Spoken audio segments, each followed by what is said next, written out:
Good evening.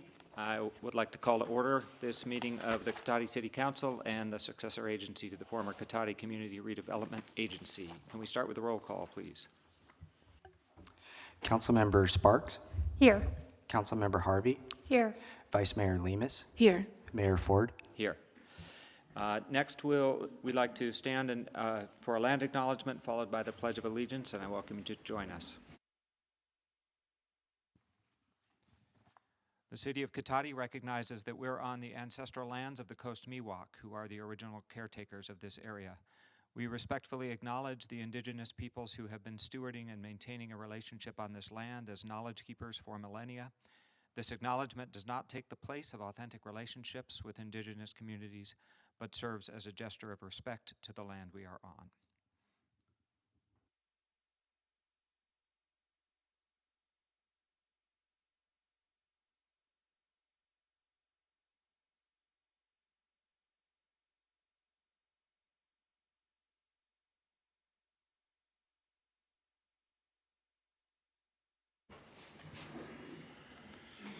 Thank you all. Next is approval of minutes and notice of waiving of reading of all resolutions and ordinances introduced and/or adopted under this agenda.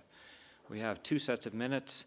They're from our special meeting on January 21st and our regular meeting of January 28th.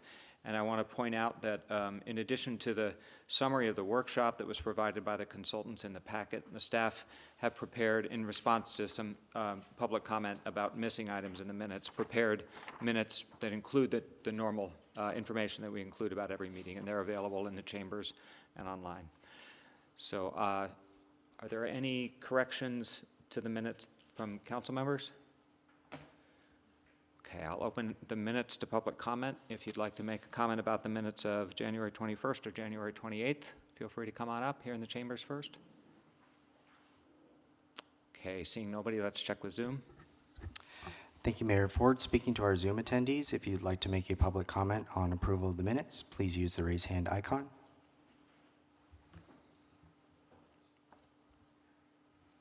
Mayor Ford, that will end public comment.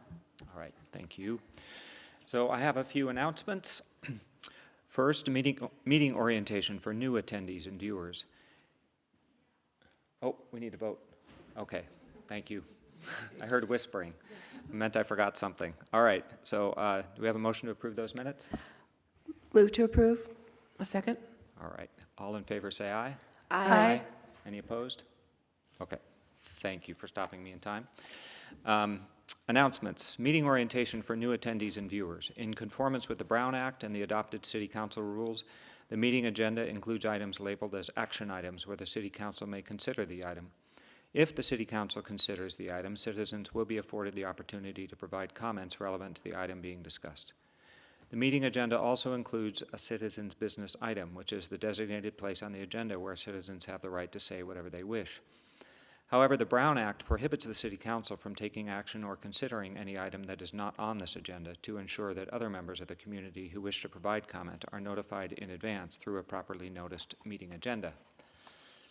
Next, Measure S supports police services, a variety of recreation programs for all ages, and the maintenance of our streets, parks, and public buildings. See details on the web at cotaticity.gov. Next, citizens interested in receiving City of Cotati community alerts via text or email are encouraged to enroll with Civic Ready by signing up on the city's website, www.cotaticity.gov, under the How Do I link at the top of the homepage. And finally, like always, we love to hear from you, so please feel free to contact the city at 707-792-4600 or info@cotaticity.gov. If you have a non-emergency issue after normal business hours, you can contact us at 707-792-4611. And of course, if you have an emergency, please contact 911. Continue to look for updates on the city's website and social media channels available on Facebook, Instagram, and Civic Ready. So we have a proclamation tonight, a proclamation declaring the month of February as Black History Month, and Vice Mayor Lemus will read and present this proclamation. Thank you, Mayor. Thank you, Mayor. I wanted to invite, we have today with us Tina Rogers, she's a multicultural arts educator for grades TK through 12. And Tina, do you mind coming to the podium? Thank you, Tina. So I'm going to read a little something, and then I'll have you share. Thank you. So I've known Tina for a long time, and we've known our families, and so we're kind of like family. So I just want to appreciate you being here today to receive it. And since you work with students, I know that you work with the Black Student Union and a lot of the students at the Rancho Cotati High School. Yes. And other schools besides the high school. Yes. So I appreciate all your work. I just want to share a little bit about this year. The theme for Black History is African Americans and Labor, which really encourages a broad reflection on intersectionality between Black people's work on their workplaces and all their iterations and key moments, themes, and events in Black history and culture across a time and space throughout U.S., Africa, and the whole diaspora. So I do want to read our proclamation that we have for you today. Thank you. Thank you. This proclamation of the City Council of the City of Cotati declaring the month of February 2025 Black History Month. Whereas National African American History Month first originated as Negro History Week in 1926 as part of an initiative by writer and educator Dr. Carter G. Woodson to recognize the heritage and achievements of African Americans and to enhance knowledge about African American history. And whereas the national theme for Black History Month in 2025 is African Americans and Labor, focusing on a significant role that work in all of its forms has played in the collective experience of Black people throughout our history. And whereas this theme aims to highlight how work, both free and unfree, skilled and unskilled, has been central to the Black American experience and how labor has shaped Black communities, identities, and struggles for social justice. And whereas in celebrating the entire history of African Americans, the city places into the national spotlight the wide-ranging contributions to the history of the United States with an eye toward what the rest of the 21st century will bring. Now, therefore, be it proclaimed that the City Council of the City of Cotati proclaims the month of February as Black History Month in Cotati and calls on the community to study African American history, arts, and culture by visiting sites such as asalh.org, the Association for the Study of African American Life and History, to attend local Black History Month events, and to acknowledge the value that African American community members add to the vibrancy and cultures of our city. So we want to thank you so much, Tina. So did you want to share a little bit with us? Yes, thank you so much, Vice Mayor and Mayor and City Council and everyone here, City Manager and everybody, and the community of Cotati. My name is Tina Rogers. I'm a multicultural arts educator. So what I do is I use music, dance, history, social science from all of our cultures. I travel around all of the Northern California teaching students, TK through 12th grade. Yes, I do work with the Black Student Unions of not only in Cotati Unified School District, but in Petaluma, Windsor, Santa Rosa, Sebastopol, and elsewhere, along with MECHA, Latino Student Congress, and all the other students that are here. Growing up in Cotati in Roanoke Park has been a wonderful experience. The city here, as it says, established in 1963. We were one of those homeowners in 1975. So I'm kind of aging myself a little bit, and I went to, and graduated at Rancho Cotati, had a great time getting to UC Davis, which worked out, and it allowed me to come back and give back to my community.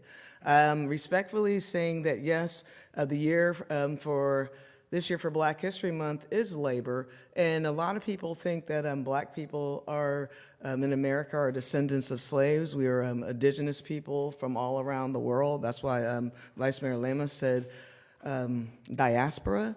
So a lot of times you'll look at us and you may not know that we may be from one of the 54 countries in Africa, or we may be from the Caribbean, or we may be from Ireland, we may be from anywhere. So when you say African American name was coined in the 1990s, pushed politically by Jesse Jackson. Prior to that, we were known as Black people. Actually, my color is brown, hair is black, eyes are brown. But so there's lots of different things, but it says Negro, and I think what happened is before, when the Spanish were here, it was pronounced Negro, black, and then they're called colored, or indigenous, or Native Americans. So we share this land with the Pomo people and the Cotati. Even though the city of Cotati is the smallest city in Sonoma County, it is our hub, and it's ours. So we are here, and I'm happy to be here. The thing that I would like to share with some of you that are on Zoom and in this room, are some of the inventions here, and I'll read them quickly and let me know when my time is up. So some of the things that we have created as African-American people, Black, Negro: chess, alphabet, medicine, civilization, airplane propelling, biscuit cutter, folding bed, coin changer, rotary engine, car coupler, letterbox, stainless steel pads, torpedo discharger, disposable syringe, home security system, corn platter, cotton planter, ironing board, street sweeper, horse bridle bit, horseshoe, lawnmower, typewriter, radiation detector, peanut butter, paints and stains, lotions and scalps, ice cream molds, printing press, envelope seals, pressure cooker, window cleaner, pencil sharpener, fire extinguisher, lock, shoe. Oh, there's a whole bunch of different things. You can look this up. We have Google, so we can look at a lot of stuff. Hairbrush, fountain pen, dusting pan. There's a helicopter, roller coaster, telephone system, typewriter, all these other things. So there's so many, and there's way many more. These are people that we call Black Americans. These are the inventors. And so what I like to do is like to show everybody, regardless of where we're from around the world, we all contribute to civilization. We all contribute to doing something here. And most of you here, your ancestors are from Eurasia. When I was a child in the Katati Unified School District, we were told that Europe was a continent. So we have to get away from like things that were here or not here, or what we can do and have. I would like to say that on my way out, I would like to give some sounds, some healing for our community. It doesn't matter who you voted for. It matters how you breathe and how we live. What we do from the time that we were born to the time that we all pass away is between us.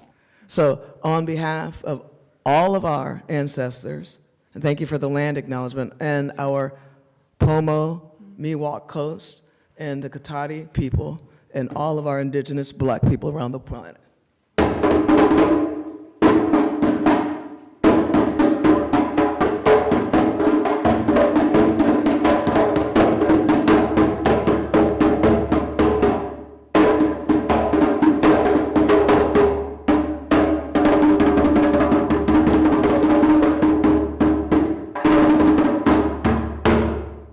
Thank you. God bless America. Thank you.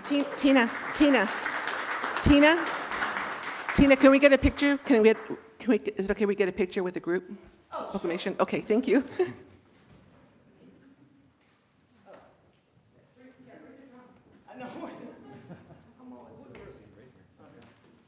Right in front. Like this? I'm standing like this? Oh, turn around. Oh, why am I facing the microphone?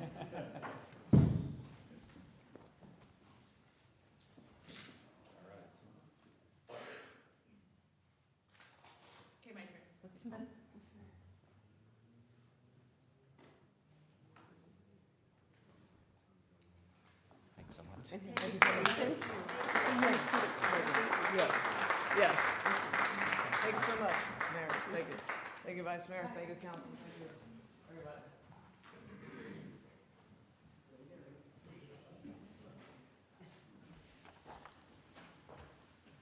Thank you all. All right, let's see. We are on to approval of the final agenda. Are there any proposed changes? No proposed changes, Mayor. Okay, so we'll move on with the agenda as published. So we come now to citizen business and public comment for consent calendar items. There's one item on the consent calendar. So any member of the public wishing to speak to the council on any items listed on the consent calendar, or any matters not listed on the agenda that are within the subject matter jurisdiction of the council, may do so at this time. Pursuant to the Brown Act, the council is not allowed to consider issues or take action on any item not listed on the agenda. Pursuant to City Council Policy 2023-01, comments of any member of the public are normally restricted to a total of 3 minutes in length per person for matters not on the agenda, and a total of 3 minutes per person in length for any and all items on the consent calendar. The mayor may extend the time limit for a reasonable time where a disability accommodation has been requested. To facilitate public comment, the timer indicator lights will display yellow when there are 30 seconds remaining and red when time has expired, and those are on the wall and also on the podium. I think we'll start with Zoom first for this public comment, so can we check with our Zoom attendees to see if there's any citizen business or consent calendar comments? Yes, thank you, Mayor Ford. Speaking to our Zoom attendees, please use the raise hand icon to make a public comment. The first hand is from Lori. You have the floor. First, I'd like to mention to Kevin that the web agenda does not have the attachments coming up on it, like public after the input after the agenda was done. Okay, I'm just so tired. We're at 20 months of being this code enforcement scandal. There's still no resolution. You still have not acknowledged the $53,000 overage, cost overage over the code enforcement one. There is a lot of unethical things coming on that I've learned about, and you need to be disciplining your employees that are engaging in basically criminal acts at this point. And no, Mr. Smith needs to have been gone, and you need to take these public hearings back to the council. For a 4-hour hearing in 2015, we're now at 20, we've had 4 or 5 hearings and we're at 20 months. It's a ridiculous amount of money spent pursuing one person because he's not, he's different. He's not gonna sing Kumbaya with you. And I'm just so tired of all this. You don't listen to me, you don't listen to anybody. And the code enforcement scandal is gonna tear this poor apartment, this Cotati apart when it all comes out about what has been done, to what lengths have they pursued George Barrick.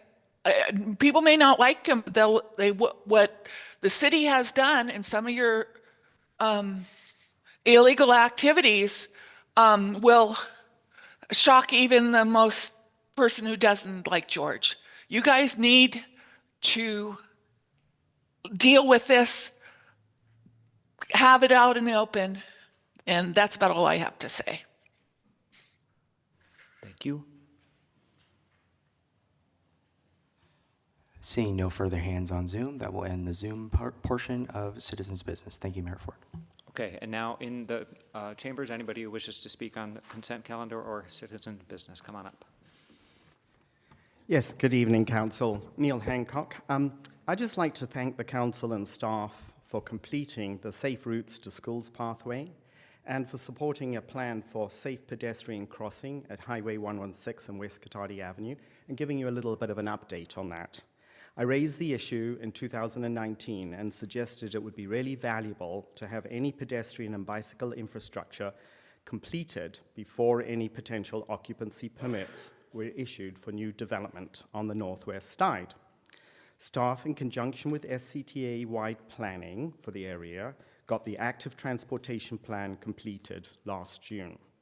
When the actual junction planning was presented as a 1,600-page document in September, there were some doubts as to exactly was the safety parameters in that plan. Council directed that it be brought back to the Planning Commission, who discussed it in November, and the minutes were approved in January, making it official, requesting a 6-foot median in the middle of the road with a protected nose for pedestrians. Now, this is a request for Caltrans, and I will try and follow up with them. During the process at the PC, the question about the median was presented to the traffic engineer online, and I kid you not, as per this book, the traffic engineer said, well, for the expected pedestrian crossing, pedestrian traffic at this junction, we would prefer to prioritize that any vehicle missing the curb and hitting this area not get damaged. Members of the Planning Commission did follow up with some choice questions, so that was good. So it's been a lot of work, and I hope to track it in Caltrans. Number 2, there is some news about freeing the upper Eel River. that came through today. A similar situation to that on the Klamath River. The Humboldt County supervisors took an open 90-minute presentation today and voted to approve an MOU supporting PGE dam removal application. And with the Round Valley Indian Tribe, a framework for the ecological restoration of the Eel River. That can include peak water transfers. RVIT voted to approve the MOU last night. Sonoma County supervisors in closed session this morning apparently approved something or voted on something, we don't know, but if you want to know the details of it, it's on the Humboldt County website. To summarize, the history of PG&E's dams has been 100 years of interbasin transfers for hydroelectric generation and some agriculture. For 60 plus years, these waters have been a boon for Sonoma County. With the creation of Lake Sonoma in 1982, Sonoma Water Agency has had 245,000 acre-feet of storage, which has created multi-year security for all of us here in this part of Sonoma County and for Sonoma water contractors. So thank you very much. Thank you. Anybody else in the room? Come on up. Hi, my name is Patrick. I'm a property owner in the area affected by the Centero Way plan. Can I ask questions? So that is coming up on the agenda as the next item. So Okay. there'll be a time then to give Got public comment, and you may ask questions during that time. We won't answer them during public comment, but we'll write them down and answer them afterwards. Okay, thank you. Okay, thanks. Anybody else on the consent calendar or citizen business? Okay, great. We'll end that public comment and move on to action on the consent calendar. Does anybody wish to pull the item from the consent calendar? Okay, is there a motion to approve the consent calendar? Move to approve the consent calendar. Second.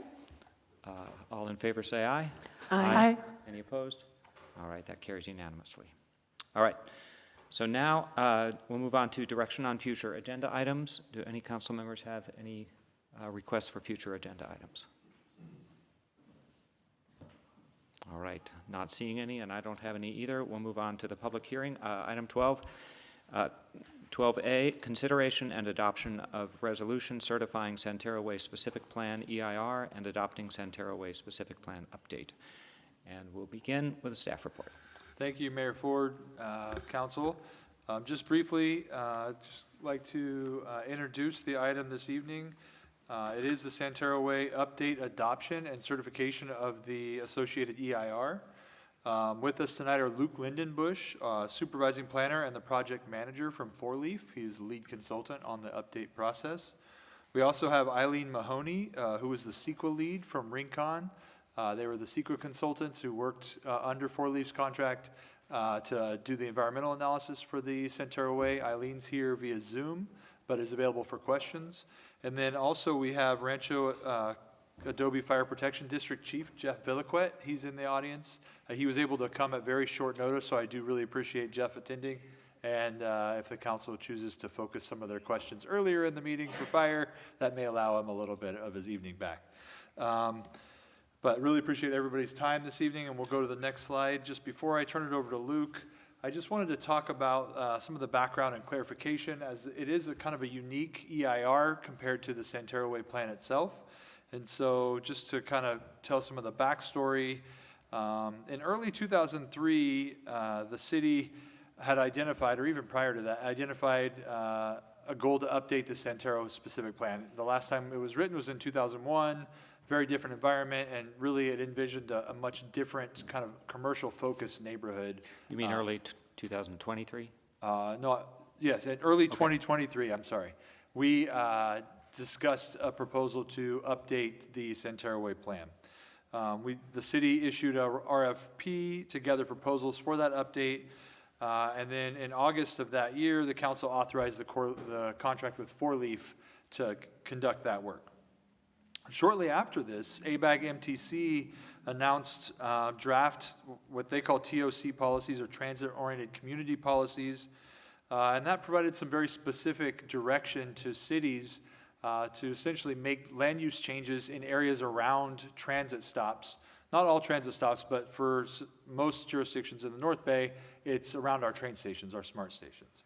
TOC compliance is technically voluntary, but cities who don't comply may not be fully eligible for One Bay Area grant funding.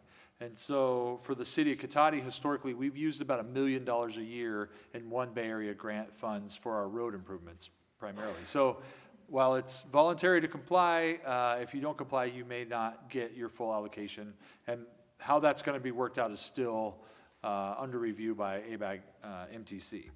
But given these changes, we were midstream in the update process, but we still had time to add extra parcels that would be within the half-mile radius of the Santero Way station, so therefore would be subject to these TOC policies if we choose to implement them.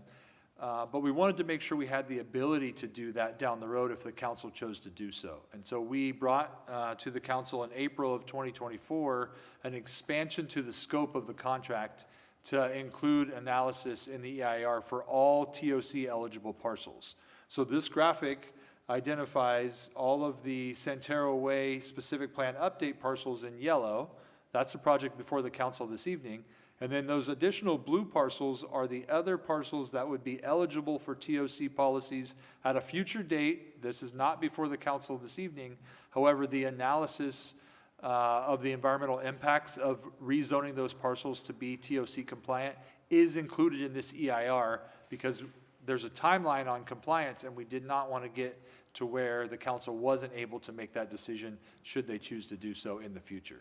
So again, just to clarify that the Santero Way specific plan is not implementing all TOC eligible parcels, but the environmental analysis that's before the council this evening does analyze the impacts should those future rezonings choose to be made. So I just wanted to clarify that because it's kind of confusing, and I did get a lot of questions both internally and then also from members of the public, so we've been having that conversation. And then just lastly, before I turn it over to Luke, I'm sure the council noticed in their review, the specific plan is kind of a unique document in that it's more specific than the general plan, but does not get into the kind of nuts and bolts level of land use that the zoning code does. So just understand that we will be bringing back some additional zoning amendments if the council chooses to support the specific plan that are informed by the direction that the plan has in it. So just understand, not every development question gets answered by a specific plan, and that would be implemented through a rezoning effort in the future. So with that, I'm going to turn it over to Luke, and thank you for everyone again for your attendance. Thank you very much, Director Hausch. Once again, my name is Luke Lindebush, Supervising Planner with Four Leaf and the lead consultant for the Santero Way specific plan update. If we can move to the next slide, please. This project is really the culmination of a year and a half, so I'll just quickly reiterate Noah's acknowledgement of the team that made this happen. This was a community-driven effort and was largely informed by our Community Advisory Committee, a Technical Advisory Committee, which was comprised of transportation officials, our fire district, and other public agencies that were relevant to the plan, including the City of Rohnert Park, which is very important considering the entirety of the plan area just about is surrounded by the City of Rohnert Park. And really just want to acknowledge the entire consultant team, my team at Four Leaf, Rincon with Eileen on the call, who prepared the EIR, Farron Pierce, who were the transportation consultants, along with Carollo, who were the sub-consultant on utilities. So with that, just jumping into the presentation, really going into what a specific plan is. Sometimes I like to say a specific plan is more specific and a general plan is more general, but that doesn't really tell the full story. A specific plan ultimately is a planning document that sets forth the implementation priorities for a specific area. So it's more specific and more detail-oriented in terms of providing the development blueprint for a specific area than a general plan is. It has to be consistent with the general plan, but it doesn't have to be the exact same as a general plan. And in any instance where there are inconsistencies with the city's adopted general plan, it can amend it if necessary. Overall, our update to the Santero Way specific plan was in consistency with the general plan, so there weren't any amendments that were made or brought forward as this action of adoption tonight. Finally, specific plans are subject to state laws. There's a statute pertaining to all of the regulations around specific plans. So every one of those requirements is addressed by this update, in addition to regional considerations such as transit-oriented communities policy that Noah started to mention. Moving into the next slide, really just providing an update on the specific plan, the original specific plan as it was adopted 25 years ago in 2001. So the results of the specific plan were over 100 housing units with another close to 100 in the development pipeline. So there has been some success as a result of the development standards that were set forth by the 2001 specific plan. However, when you look at the specific plan area, all 25 acres of it, a lot of it is still vacant, and largely that was due to the fact that the original specific plan had pretty prescriptive standards and a higher understanding of the amount of office commercial that would be developed in the area than actually panned out. A number of factors leading into that over the last 25 years, including the dot-com bubble, Great Recession, that have really changed the economics of land use and what is viable to develop in a place like Cotati near the station. So the opportunities that are presented by updating this plan were to create a plan that was less prescriptive, provided more flexibility to really be able to be adaptable over the next 20 years to market forces, to changes in other conditions, to really make sure that the plan can develop out and also comply with regulatory mandates on the state and regional level. Moving into the next slide, discussing the specific plan update that's brought forward to you. Once again, the primary goal was to modernize the specific plan, and really it takes into account a lot of the policies that have been adopted by the city over the last 25 years. Specific plans look very different than they did 25 years ago. They're not as prescriptive. They don't have as many diagrams for land use criteria, things along those lines, in large part because a lot of those standards have been developed on a citywide basis. The city has its adopted objective design and development standards, for example. So really this plan is looking to work with the existing framework of the citywide policies that the city has adopted and provide key modifications where necessary to incentivize development or be responsive to the key needs of the plan area. In addition, of course, 25 years ago, there was no train station, so it was just the Santero Way specific plan. It wasn't the Santero Way Smart Area specific plan, so that's a pretty major change.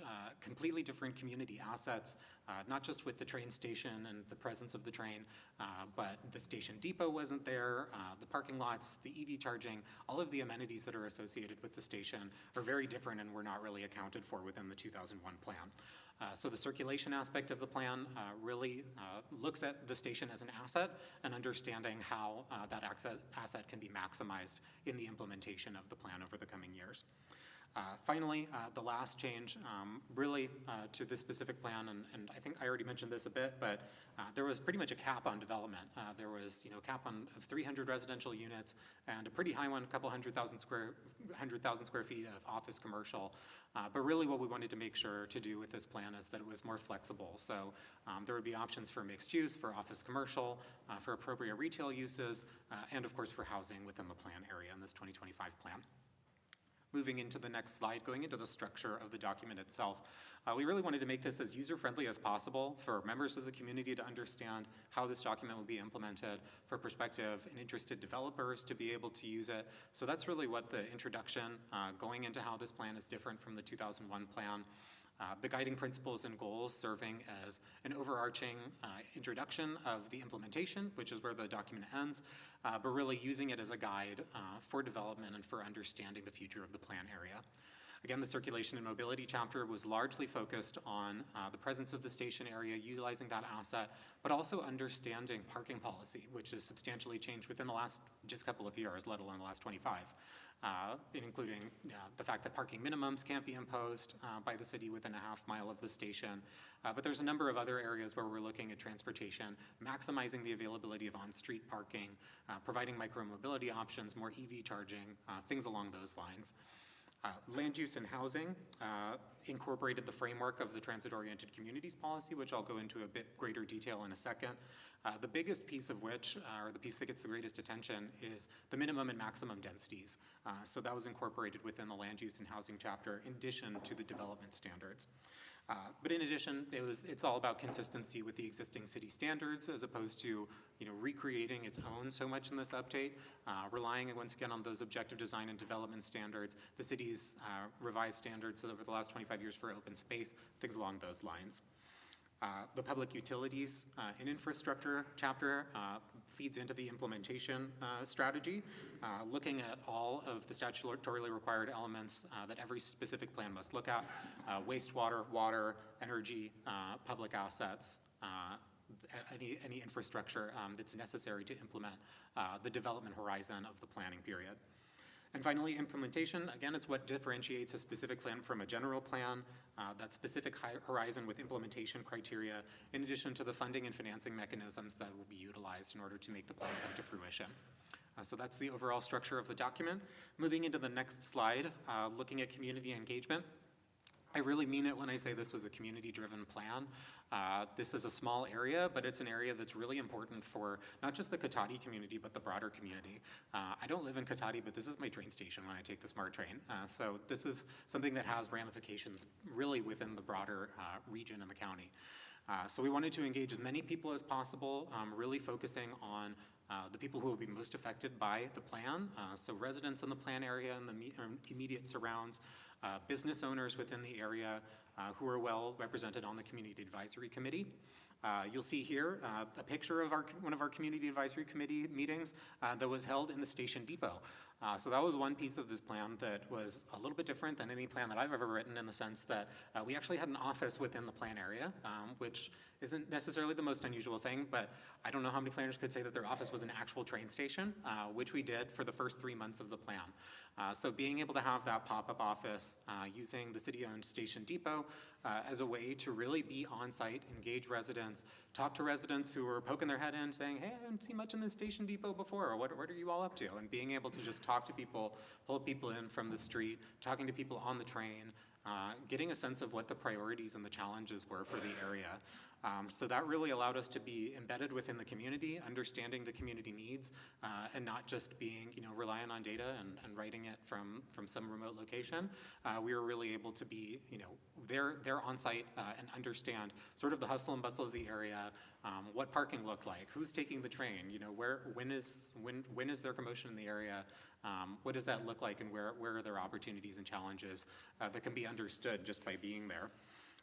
In addition, the Technical Advisory Committee, as I mentioned, was comprised of a number of public agencies, transportation agencies, including Sonoma County Transportation, Sonoma County Transportation Authority, SMART, the Metropolitan Transportation Commission. We had Rancho Adobe Fire District. Public Works was represented by Corolla Utilities on the TAC, and we also had the City of Rohnert Park, which once again almost entirely surrounds the plan area. Neighborhood and stakeholder engagement was key throughout the process. It's really important to start community engagement early, not just have it be transactional, get people's thoughts once the plan is fully baked. We were out in the community providing, workshops in the very first weeks of the plan. Director Hausch and I had a guest lecture and a planning course at Sonoma State University. So that was one way where we were involving students really early on in the process. That was especially important because this is, it's basically the Santero Way specific plan area, and the station itself is basically the midpoint between downtown Cotati and Sonoma State University. So it's the area of the city that's closest to Sonoma State, and so it's closest to that community, and important to understand what students and faculty would prioritize for the area as well. So made sure to involve the SSU community as much as possible throughout the planning process. We held two community surveys that we obtained through, talking to members, walking around with iPads, getting them to take it on the spot, promoting it online, bringing it up at Planning Commission and council meetings. The first survey was really focused on opportunities and challenges, taking the high level, just getting a sense of what residents and community members and business owners wanted to see in the area. And then from there, our second survey was really focused on refining some of the land use and circulation alternatives based on what we had heard from that first survey and conversations that we were having. So really focused on some of the hot button issues like parking, density, design, and the community character and feel of the area. So we're able to get some good input on much more specific topics in that second survey. And finally, as I mentioned, there were ongoing workshops throughout the planning process, primarily held with the Planning Commission, those official workshops.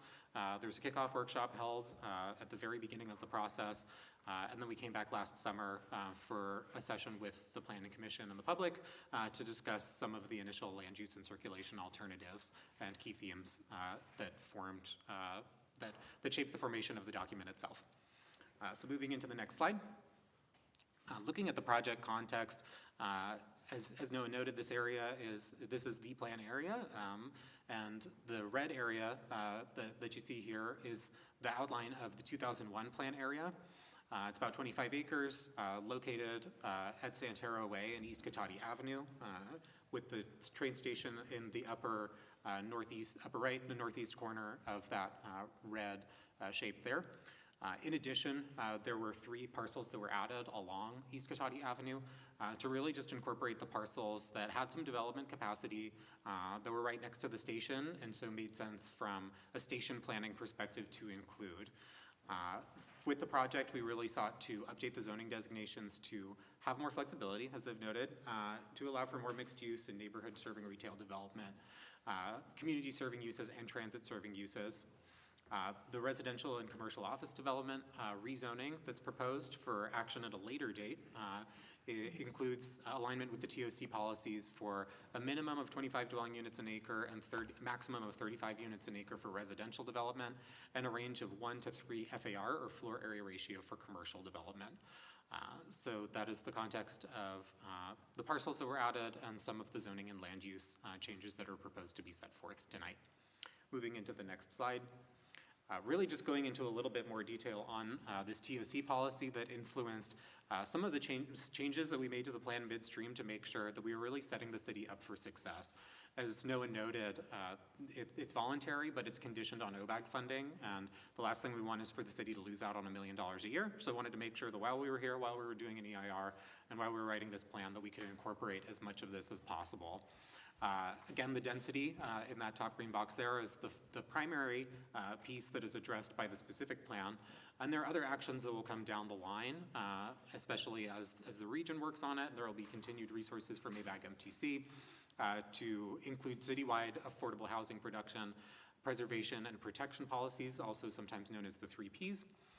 Parking management is another part of that. Again, it's not just having parking minimums, but making sure that parking is accounted for and understood within the context of the development that's proposed over the planning period. That includes parking maximums for both residential and commercial development, and other strategies for transportation demand management, micromobility, EV parking, a bunch of different transportation issues that are considered and over the course of the development of the plan. And finally, transit station access is another requirement of the TOC policy, basically making sure that people of all abilities can access the train station and that there's adequate infrastructure to support access and overcoming barriers to access wherever possible, including utilizing the mobility hub framework that's been provided by the regional government at MTC to basically make the station somewhere that is easier to get to, and also that you can get there through a number of transportation methods, not just driving your car and parking there, although that's one piece of access as well. Moving into the next slide. This is the image that Noah showed, which is the TOC area. This covers all of the parcels that apply and are subject to the TOC policy for those density considerations for both residential and commercial development. Overall, the half-mile radius of around the Cotati station is about 80% city of Rohnert Park. So it's not a huge amount of parcels within the city of Cotati as it extends primarily down East Cotati Avenue. And again, this was really just making sure with those blue parcels that we were accounting for the densities that would be required under this policy in the EIR, so the city wouldn't have to go and do another EIR while we were already there, but those rezoning actions will take place at a later date. Moving into the next slide, going into the approaches to density. This basically just reiterates, again, the first action is focusing on the plan area itself. The plan has remained focused on the Santero Way specific plan area, but the TOC area does incorporate both the environmental and the transportation analysis, I should also note, into the environmental impact report. Going into the next slide. The approaches to parking are, again, such that the city cannot impose parking cannot impose parking minimums on any new residential, commercial, or mixed-use development. This is pursuant to state law, Assembly Bill 2097. It doesn't mean that a developer can't voluntarily provide parking, but it just means that the city can't require it. In alignment with the TOC policy, there's also a requirement of parking maximums. For new residential development, that averages out to 1.5 spaces per unit. And for new commercial development, that's 4 spaces per every 1,000 square feet of commercial development, which is actually consistent, as my understanding, with the city's existing policy. So moving into the next slide. The proposed zoning, originally for the Santero Way specific plan area, with the exception of the 3 parcels that were added, all of the zoning was within the Santero Way district and was really specified within the context of the plan. We decided to split it into 2 zones, the TOC district, which allows residential, commercial, and mixed use, centered along the East Cotati corridor. That's what you see there in that kind of seafoam color, more on the north end of the plan area. And then focusing the Santero Way district farther down into the Santero Way cul-de-sac to allow residential exclusively. This is due to considerations around emergency access, evacuation, parking, basically a lot of input that we received from residents, that there was concern that if there was, a high degree of commercial or retail development farther down into the Santero Way cul-de-sac, that basically would create issues with parking, evacuation, more people basically driving the entirety of the cul-de-sac, as opposed to really concentrating commercial development along the city's existing commercial corridor. The understanding too, again, even though this is really focused on the plan area itself, is that the TOC district would be able to apply to those other TOC parcels outside of the plan area farther down East Cotati. So the standards that have been set forth really have been developed with that in mind, that this can be applied to other parcels throughout the city. Next slide. So really just a high-level overview of the planning process and next steps. We're here at the adoption hearings. The plan implementation will really move forward once this is adopted and be ongoing with a number of implementation actions to ensure the build out of the plan area and consistency with a variety of policies. The deadline for TOC compliance to retain access to those OBAG funds is in early 2006. So it's good timing to be developing this plan, and there will be additional actions over the course of the next year to ensure that the city's in full compliance outside of the purview of this plan. So I believe that takes me to the end. Well, actually, there's the staff recommendation, of course, which is the adoption of the updated specific plan and associated environmental impact report, and opening the public hearing to public comment and questions and discussion from the City Council. So with that, I'll turn it over to you, Mayor Ford. Thank you very much. All right, thank you for that. That was admirable presentation to cover approximately 800 pages of our packet, so thank you. Did the EIR consultant have any presentation to make, or just available No, for just questions? available for Okay, questions, great. So any questions from council for staff? Councilmember Sparks. Thank you. I believe it was on packet page 750. There was a letter received from one of the property owners in the parcel that was included in the plan with concerns. And I just wondered if, maybe this is a question for Noah, if there was any reassurance that we were able to provide to that property owner, if you could just speak about that a little bit. Yeah, I believe, Councilmember Sparks, that you're identifying the letter from Progress Glass. Yeah, so I didn't do a good job of bifurcating the timing of the comments. So that comment letter came in when we were in the Community Advisory Committee process, so very early on.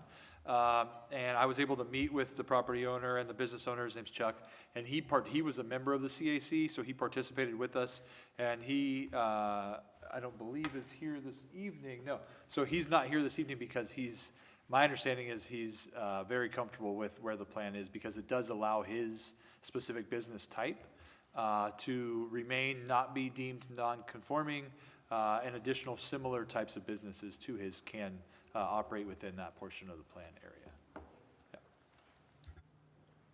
Yeah. Councilmember Harvey.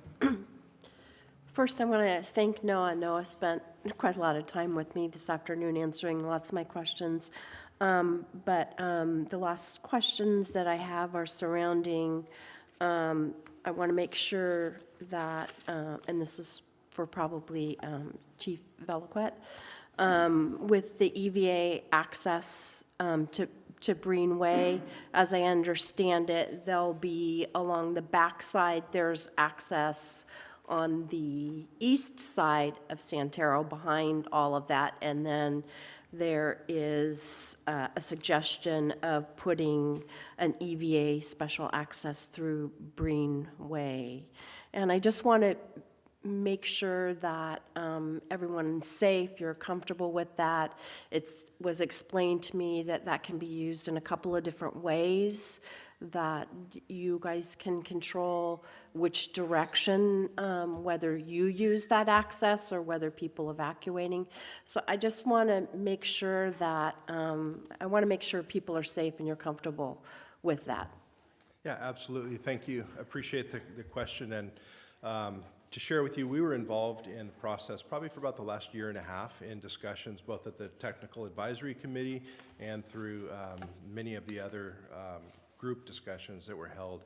So very familiar with the plan and very familiar with the concept of what traffic flow would look like in there.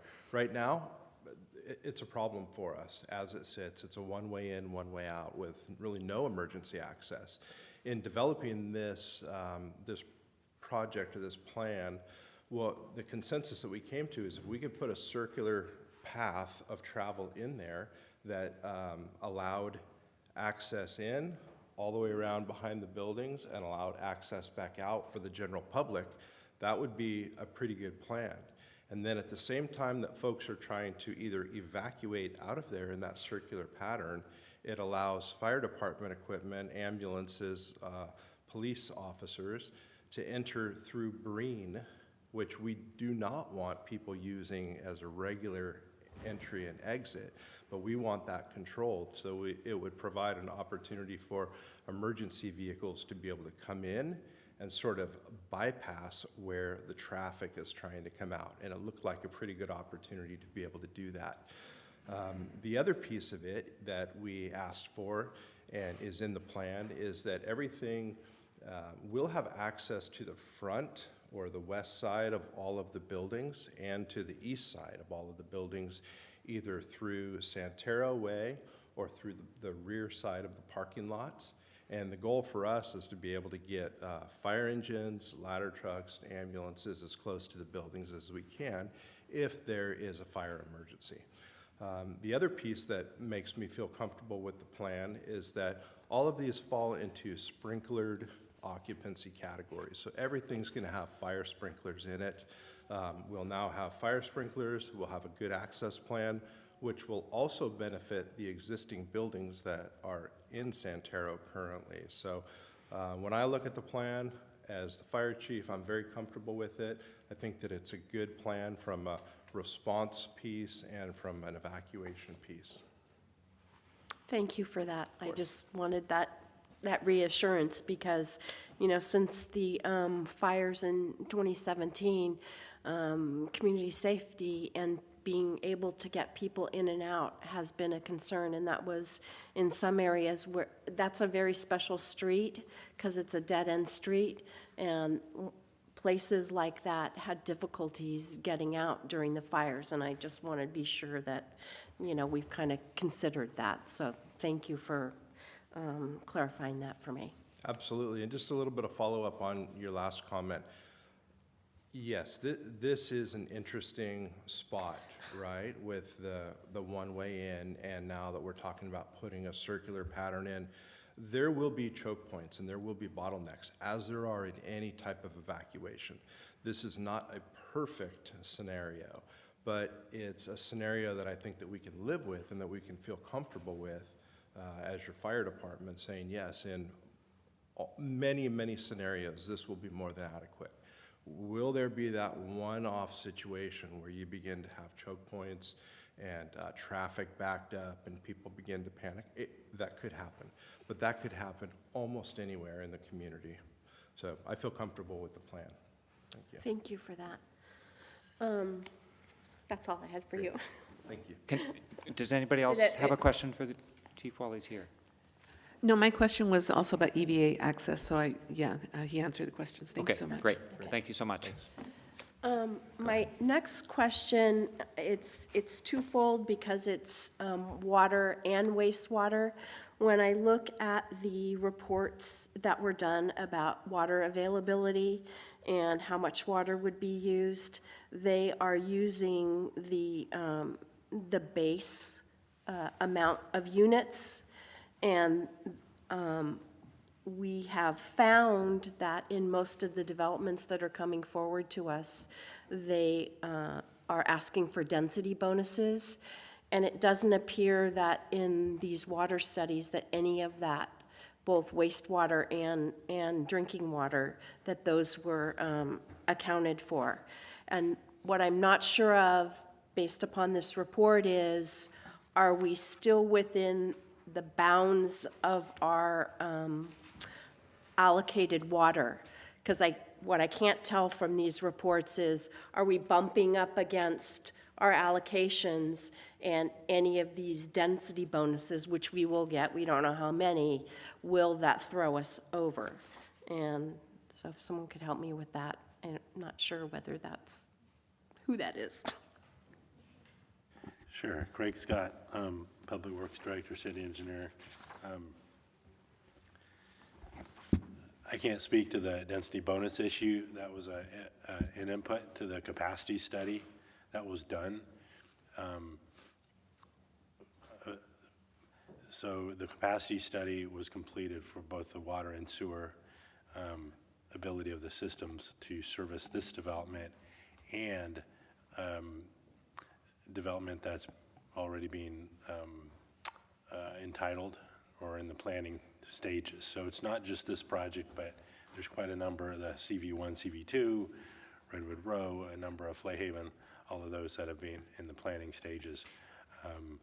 And it does identify deficiencies, an existing deficiency the system has in water storage. And then that deficiency is going to get exacerbated by this project. However, the city's now on notice, engineering department and the city as a whole, so we're planning for it accordingly in our capital improvement program. And you'll see a forthcoming water and sewer rate update. And you'll see that the storage project at Cypress is moved forward, as well as pipeline expansion projects. So it's something that it's very useful for us to know about, and we're being on alert about.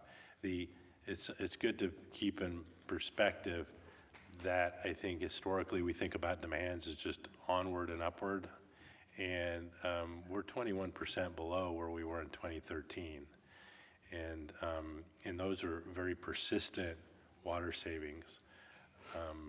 So that's more of a reduction than this project would add.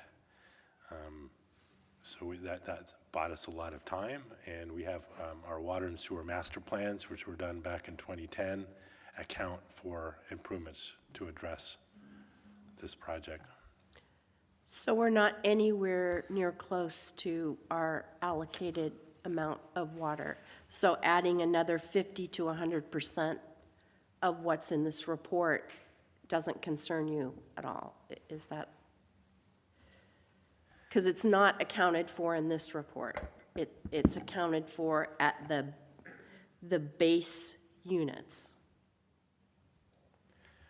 Yeah, I can add, so it's worth noting that the general plan, so this specific plan update adds units to the growth that's already built into the general plan assumptions, which are close to around, I'm just trying to find the specific number, but it's in the thousands of units.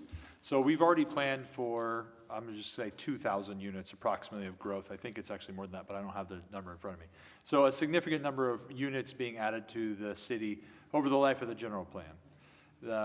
In response to that, the city has been planning water capacity and delivery projects and sewer capacity and delivery projects in order to maintain that growth or manage that growth.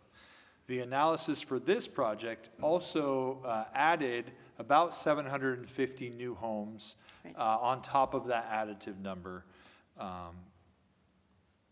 If we get to that number of units, that will be a cap, to your point, whether it comes through density bonus or whether it comes through a majority of the units in the general plan being built out, we will eventually run to a point where we need to plan for more water supply, sewer capacity, whether that's through additional wells, additional capacity from the water agency.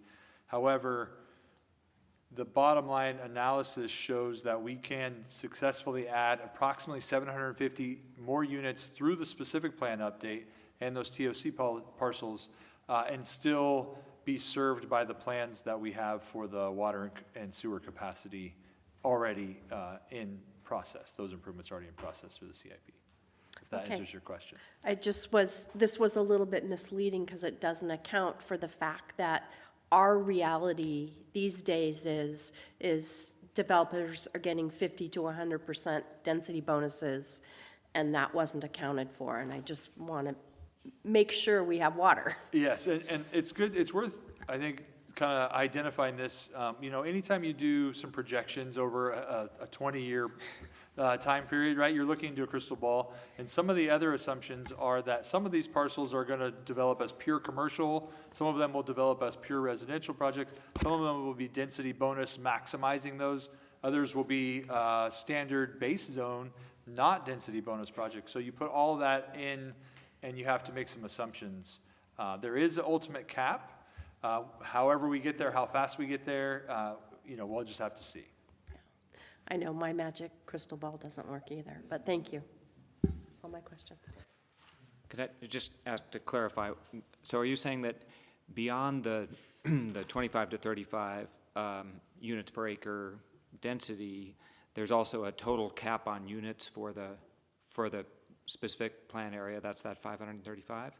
The EIR analysis essentially assumed a certain number of units. Right, but you said there will be a hard cap. Well, it's coming from the EIR analysis. So basically, if we reached the number of housing units that were built out under the environmental kind of impact analysis, we would then need to do additional Okay, but you're environmental not saying analysis. that the plan imposes a cap, it's No. just that, okay, got it. Correct. Thank you. More questions? No questions. Okay. The other questioners covered my question, so I'm going to open this for public comment. I'll start in the room this time. Anybody wishing to make public comment on the Santero Way specific plan or the EIR, is welcome to come on up. Mr. Mayor, just to make clear Oh, that sorry. you're referring to it as a I'm public opening- comment, but it's a public hearing. Opening a public hearing, thank you. Thank you. I will open the public hearing now. Feel free to come on up. The Vice Mayor wants me to hit the gavel. Opening the public hearing, there we go. Patrick again. Go ahead. Thanks. You answered a lot of my questions, extremely helpful. Maybe I do best respecting everyone's time by just getting a card for who I could reach out to with questions. But most of all, I own a property in the affected area, and I assume the answer is no, but am I going to be required to make changes to my property? Okay, thank you. We're recording questions, and we'll wait till everybody's spoken, and then we'll respond. That the only one you want to ask at this time? Yeah, Okay. basically. I mean, Okay. that's my general question that Sure. addresses, it could go in 1,000 Right, directions. of right. course. So, Got it. Could I Right. grab a card or something? Absolutely, yeah. We can get one from Director Hausch, and then we'll address your question after public comment. Thanks. Come on up. Hello, council members, and Damian and Noah. I'm Larry Colvin, and I'm here with my partner Neil Rudolph. We have owned and developed the property since 2000, maybe longer than some of you on the council have even lived here. Contrary to what you have heard about the real estate development industry, it is not as easy as you might think. Without going into the gory details, I am thrilled to be here tonight at this momentous event as it allows for the culmination of our 25-year odyssey. With the adoption tonight of the specific plan, the dream of a master plan development will be finally fulfilled and will include multifamily units, live-work lofts, apartments, as well as retail, commercial, and food and beverage components. I can state confidently that the new buyer, the project sponsor, South Rock Ventures, headed by Blake Byerly, will create a project unlike anything ever built in Cotati. Cotati Station will set the new standard in terms of design, quality construction, and amenities. It will become a destination project which SMART will play a central role. The citizens of Cotati, the planning department, and the city council will all be proud to have this jewel unfold over the next few years. Lastly, I am thankful that I have had the wherewithal to sustain the economic cycles as I watch Blake and his team complete our visions. Thanks. Thank you.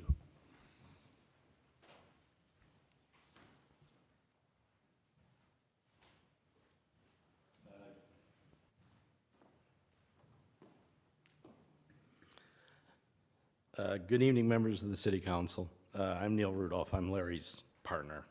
I only have a comment. I don't have any questions. I wanted to thank the city staff for their solid work and the consultants for their solid work on getting the Santero Way specific plan update completed, arranging, documenting numerous resident input meetings, doing serious market analysis, incorporating many of the new state laws, and there's lots of them. All the changes that have occurred, NOAA has marshaled this effort to this point of approval. I would point out that the market for quality apartments near the SMART train station has never been stronger. In our 4 attempts, I've negotiated all of them and drafted most of the documents, over the 10 years to develop or either build it ourselves or sell it to a qualified buyer.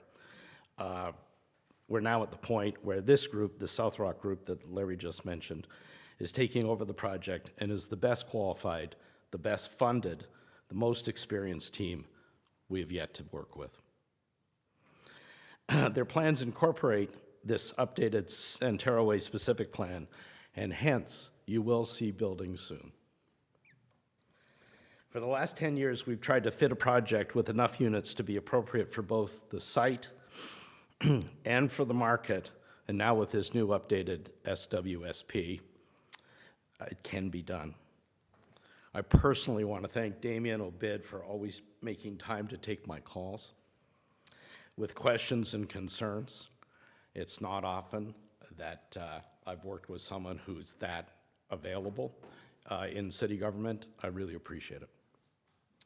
I know that we've tried multiple avenues to make this a reality, and now we're working on an updated plan with your team and the buyer.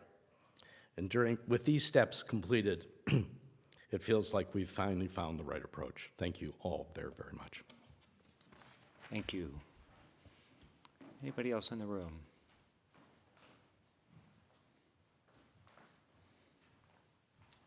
Hi, good evening. My name is Ryan Martin-Dent. This is my daughter, Lita Martin-Dent.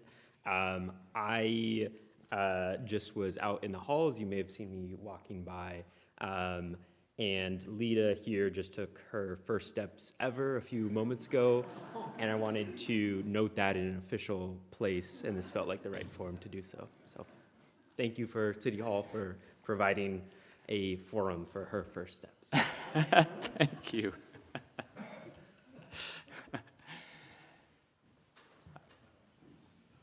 Come on up.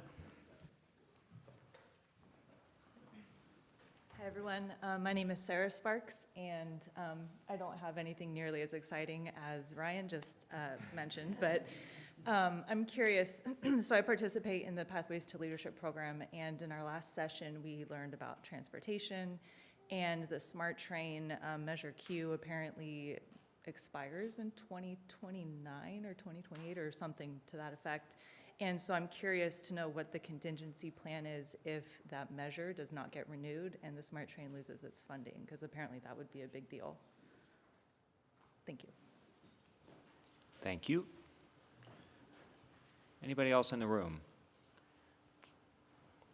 Okay, let's go to our Zoom attendees, please.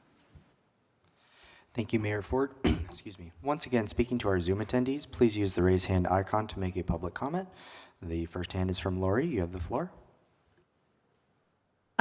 First, I'd like to mention, do you real outside of California and everything, we have President Trump who has just put transportation funding and transit funding to birth rates. So we, Cotati women, better start birthing those babies, because if we want our streets and improvements. You're not mentioning that 1,800 people is the amount of people that at build out. We don't have the services for 7,500 people, never mind another 1,800. We don't have senior services. We don't have, we have a very small recreation part. We just don't have that amount of room to work on. And have you ever taken tried to get from the hub to the transit station? The buses, but Route 48 comes every 2.5 hours now. And Route 10 goes one way from the hub to the train station. And so you're gonna have all these people stuck in this one area because you're not worked on getting any, but the routes have not changed in 45 years or so. They're still the same bus routes. There's still no way to get here from the west side without driving our cars over there, 2 miles over there, or close to 2 miles. You know, it's just putting so much eggs in one basket, and it just seems too much for our town. And it's just gonna, it just seems it's gonna fall apart. Thank you. Thank you. The next hand is from Patrick. Patrick, you have the floor. Hi, my name is Patrick Krause. I live at 14 Greenway in Cotati. I'm the president of the Homeowners Association here. We think the plan is amazing. It's going to provide growth. We take the SMART train everywhere. The only concern is the EVA access onto Greenway. Right now, there's a huge fence there. We fenced it off behind the mailboxes as we had a lot of crime. And with the fences there now, especially behind the mailboxes, so there's no access through. There's no crime. It's fantastic. No one can walk through. So we're a little bit worried with taking down the fence and providing the EVA access, who might come through and do whatnot. Right now we have a basketball hoop there. The kids play. It's wonderful. Just worried about you guys taking down the fence and providing the EVA access. And just another thing is, you know, the stoplight on Santara Way. If people came through Greenway, they just get stuck trying to get out onto East Cotati there. So hopefully you guys rethink that. Otherwise, we love the plan, love Cotati. Thank you very much. Thank you. The next hand is from Jim Whitford. Jim, you have the floor. Hi, I'm Jim Whitford. I am also 13 Greenway, across the street from Patrick. And again, thank you for sharing all about these plans. You know, having a house that backs up to the open field behind the caddy corner to the car wash. I had a few questions specific to that area.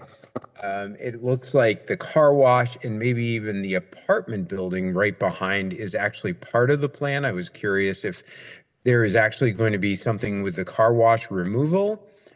And then the other thing was, of course, the amount of stories. Like, do we know specifics yet about the height of these buildings? You know, we look out into the field right now. I'm curious about what that's going to look like.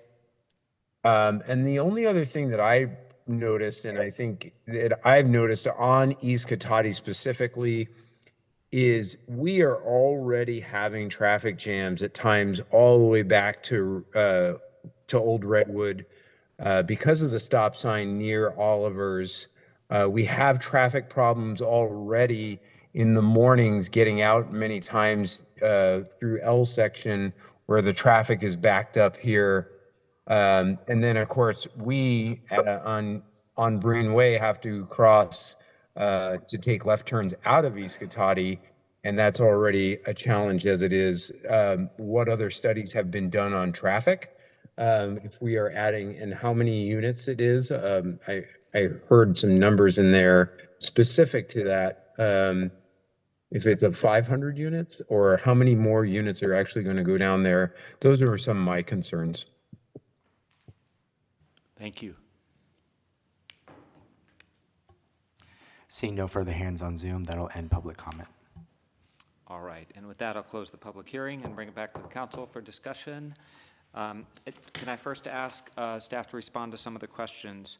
So we had one from a property owner asking about, can I continue to use my property as I have been? Another one about what happens if down the road SMART is defunded? What's our vision there? And then concerns from people on Greenway about through foot traffic if we open that up, or vehicular traffic for the EVA, and traffic studies. Yeah, thank you, Mayor, and members of the public who came to the meeting and posed their input. Really appreciate it. So when land use changes are made, it doesn't require property owners to make any changes to their property. It would affect plans for people if they wanted to make changes to their property. They would then have to comply with the regulations in place at that time. I passed my contact information on to that gentleman. I'm happy to chat with him about his future plans, but he will not have to make any changes to his property and continue to use it as he does. And I would highlight, majority of the properties that are in the plan area are residential, and this plan just allows, a continuation of residential. It actually pivots the plan to be more of a residentially focused neighborhood. If we have not made a contingency plan for a SMART not continuing to use the station, I was just thinking about it.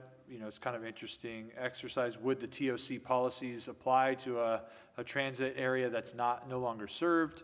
I think we would just have to evaluate the land use issues at that point, and then could make changes based on the realities that were in place at that time. The car wash is included within the scope of the plan, and those apartments that are along Santero, which is what I think he was referencing.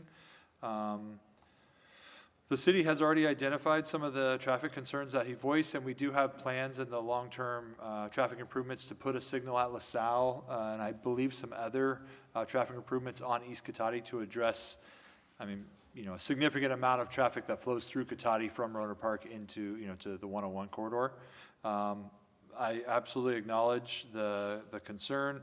We do have plans to make improvements, but we have not identified anything specific to Santero development that would trigger those, primarily because the TOC benefits, essentially the state law gives some flexibility to putting additional residential near the train station. And then also that intersection is already signalized, so the traffic flowing on and off of that site is already essentially mitigated through a signal. It's about 530 units in the Santero area, and that includes some of the ones on the East Cotati parcel. So not all of them are down Santero. It's worth noting. And then you remember the heights?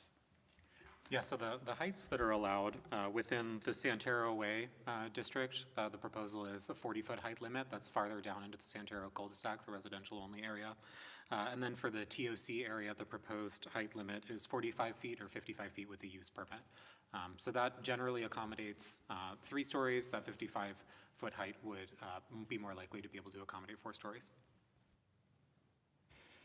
And finally, for the EVA access out the back of Breen, so that's not triggered until a 50-unit project comes along, right? That's correct. And at that point, I assume that is when we would talk about design. And it's not an open public street. It's an emergency use access, right? So that's correct. Yeah. So we at that point there would be discussions about design that could help make it accessible for emergency vehicles and maintain some barrier to foot traffic if that was desired. Yeah, that's absolutely accurate. One thing to note is, under density bonus law, while we have our height limits, if a project takes advantage of density bonus, they get concessions and incentives that could allow them to request additional height to accommodate those additional density bonus units. We have to acknowledge that is a possibility, but that's not within what the plan area allows currently. Right, okay.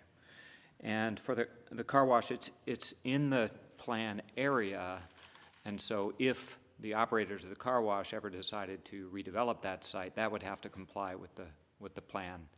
But there's nothing in the plan that forces any property owner to develop. That's correct. Okay.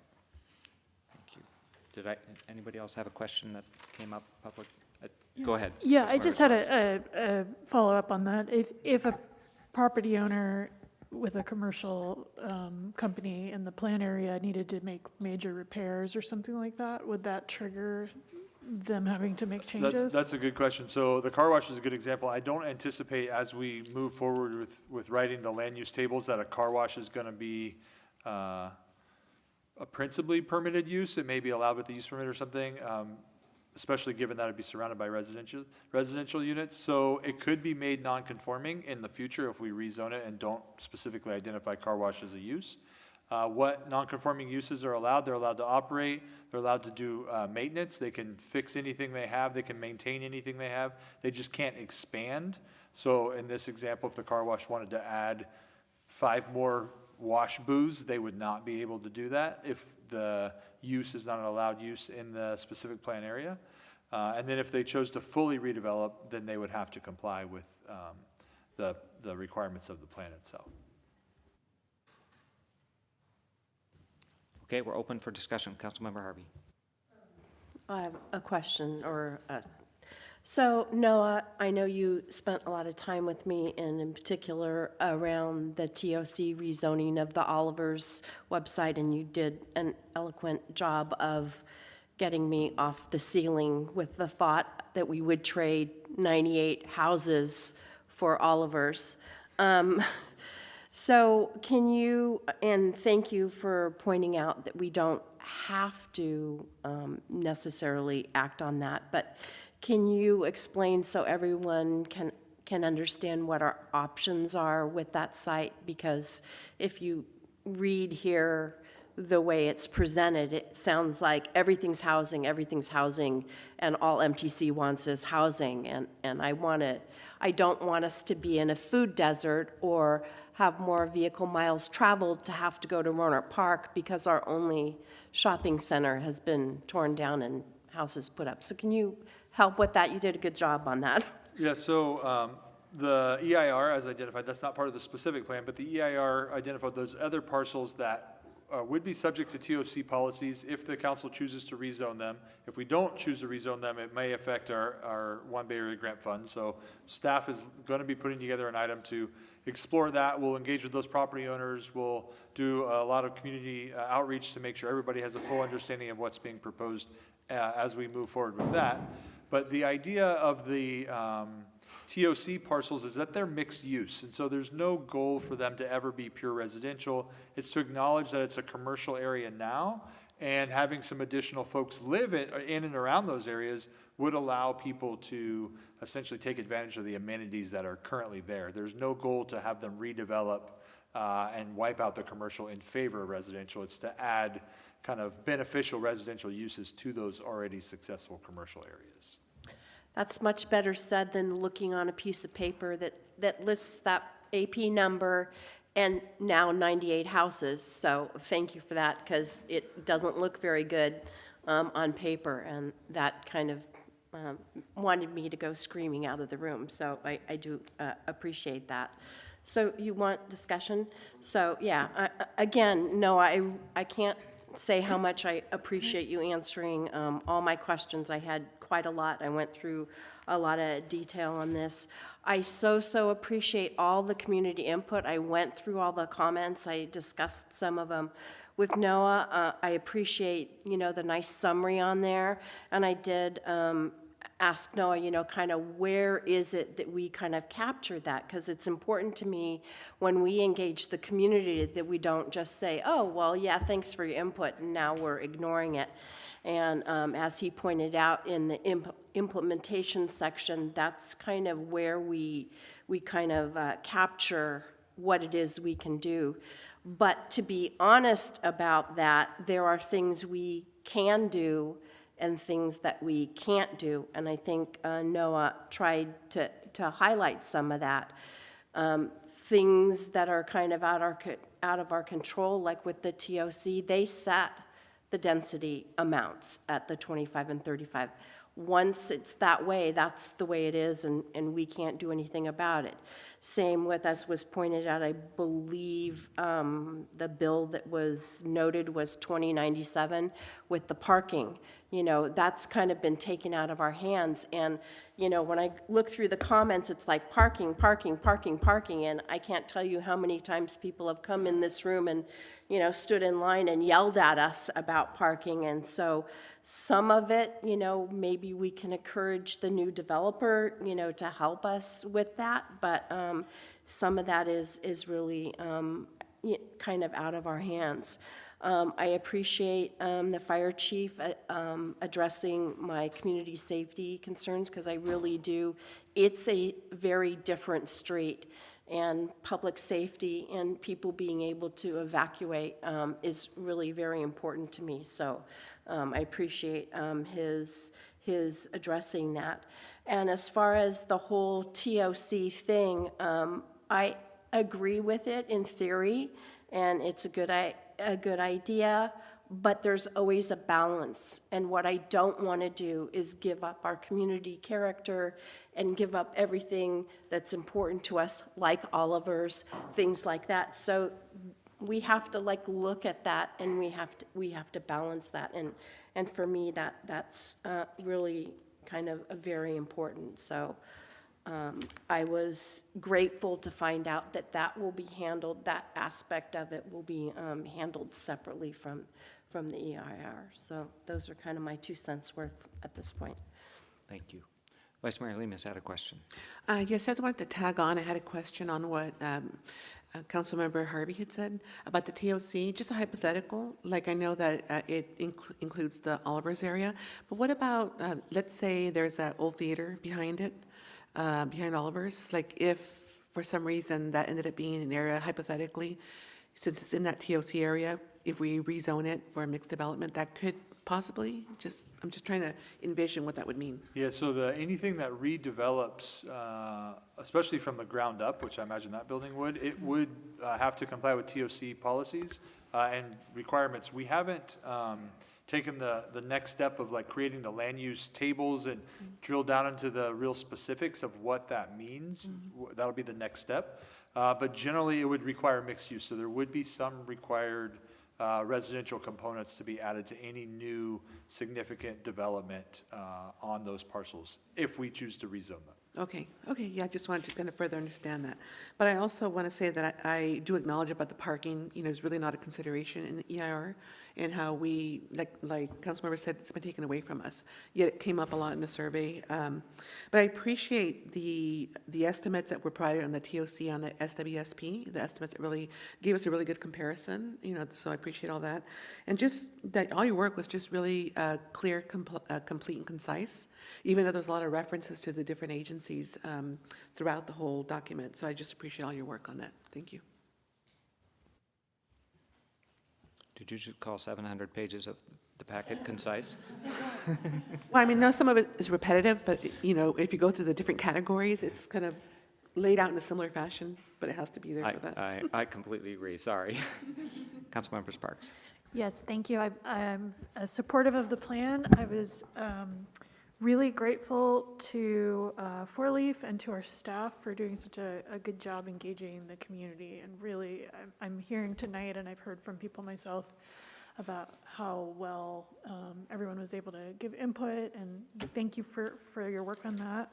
I do agree with one of the commenters who described the bus service that serves the west side of the city, and I think it's going to be important for us to continue to press on that and advocate to improve our bus service. I'm really pleased that we have the e-bikes that are available now to get people around, but not everyone can ride a bike. So that's something we need to keep on working on. But I think this plan is, it's so much hard work has gone into it for such a long time. So thank you to everybody who worked on it, and I'm supportive of it.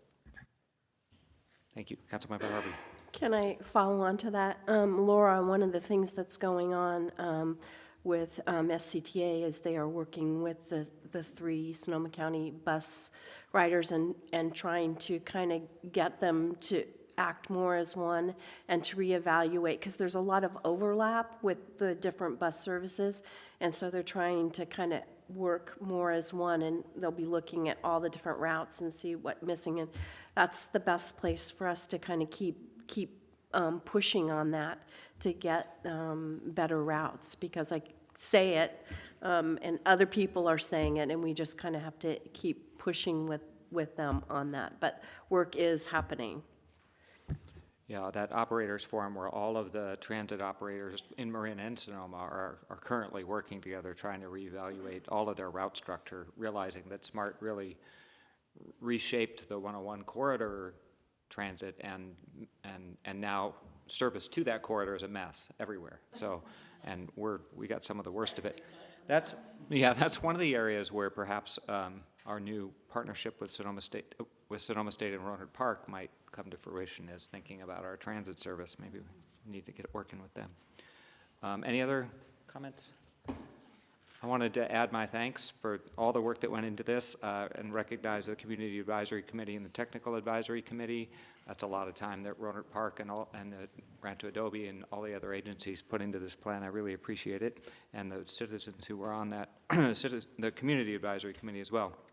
And finally, the Planning Commission put a lot of time into it and took it very seriously, and I really appreciate their work as well. So if there are no more comments, I'd love a motion. It's on packet page 253.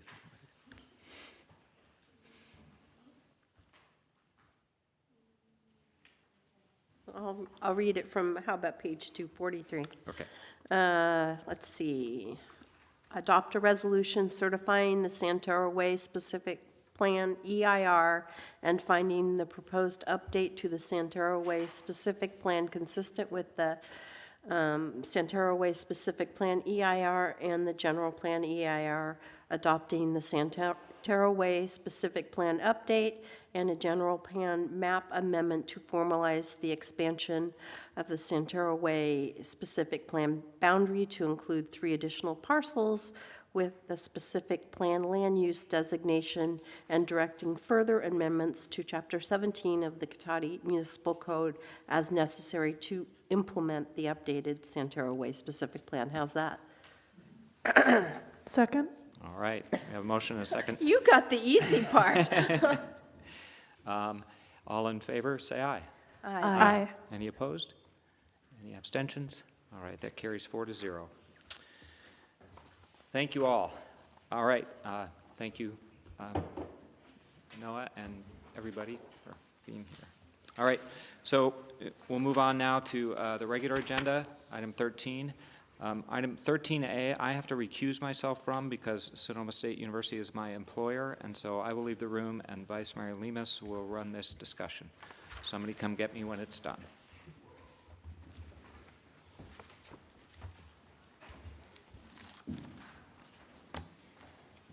Get there. Okay. Oh my God. Okay, thank you. Thank you. So we're going to take item 13A, which is a letter to Governor Newsom to reconsider proposed budget cuts at Sonoma State University. And we'll start with a staff report. We have a staff report. Yes, thank you, Vice Mayor Lemus. I'll just do a quick staff report. So in the packet tonight is a draft letter to Governor Newsom, and also attached to this item are some example letters that have also just recently gone out by other governmental agencies here in Sonoma County. There's a letter from the Board of Supervisors and also Sonoma Clean Power. The letter that's, the draft letter that's before you is largely modeled after the Sonoma Clean Power letter. Just as way of background, I think we all know, we're all well aware that Sonoma State has recently announced severe budget cuts in response to the reductions across the California State University system, and it's an 8% reduction. In addition to some additional funding that was going to come to the state university system that was postponed by a year. I think the combination of those two things are what we are seeing play out to varying degrees across the different state university campuses. So the general structure of the letter is on page 1. It's largely background, and as well as how the city is working with SSU currently in a variety of different ways. And on the second page, basically under a long-term plan, it just is essentially asking, what's the plan, what's your vision, and you should decide that before you start making cuts. Proven methods for increased enrollment, there are some possible options there that are presented. And then the last paragraph on page 2 is sort of the ask, basically asking the governor's office and the legislature to pause cuts at SSU, to provide time to quickly look into and articulate a long-term vision and ensure that those cuts, if there are any, support that vision so that it doesn't fundamentally undermine the work of the university, and especially in the North Bay and our economy. And there's some things that are highlighted. That's just some language that was brought over from the Sonoma Clean Power letter. I don't have any personal knowledge about it, so I just highlighted it because I don't know if that's true or not, but it was said in the other letter, so I just thought I'd point that out. Otherwise, one other just typo I'll just point out that I noticed is on the CCs, the CSU Board of Trustees is listed twice. But essentially, this letter would go to the governor, it's addressed to the governor, and it would be copied to not only the CSU chancellor, but also the Board of Trustees and a variety of state legislators that represent this area. I think that's kind of it in a nutshell. I'm happy to answer any questions if there are any. Thanks. Thank you so much. So first, we'll go to the council and see if there's any questions from anyone. No? Okay. So we'll go to public comment. We'll go online first, if that's okay, Kevin. Thank you, Vice Mayor Lemus. Once again, speaking to our Zoom attendees, please use the raise hand icon to make a public comment on this item.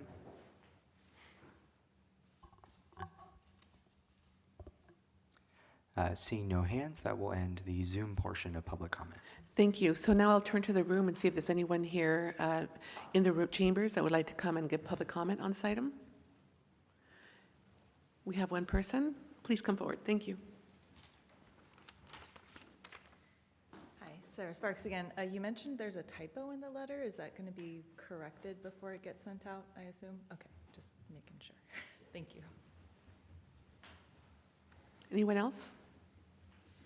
Okay, not seeing anyone. We'll come back to City Council for discussion. Is there any discussion on this item? Councilmember? Yes, thank you. I wanted to propose a couple changes to the letter. First, I had sent some bullet points of things I'd like to see to city manager, and I think some of them made it in to this draft. But one of the things I pointed out was that if you look at the second paragraph of the letter, it talks about some programs such as a master's in public administration, physics, economics, earth and environmental sciences. I had kind of called those out as disciplines that are key to us being able to confront the challenges of climate change in the future.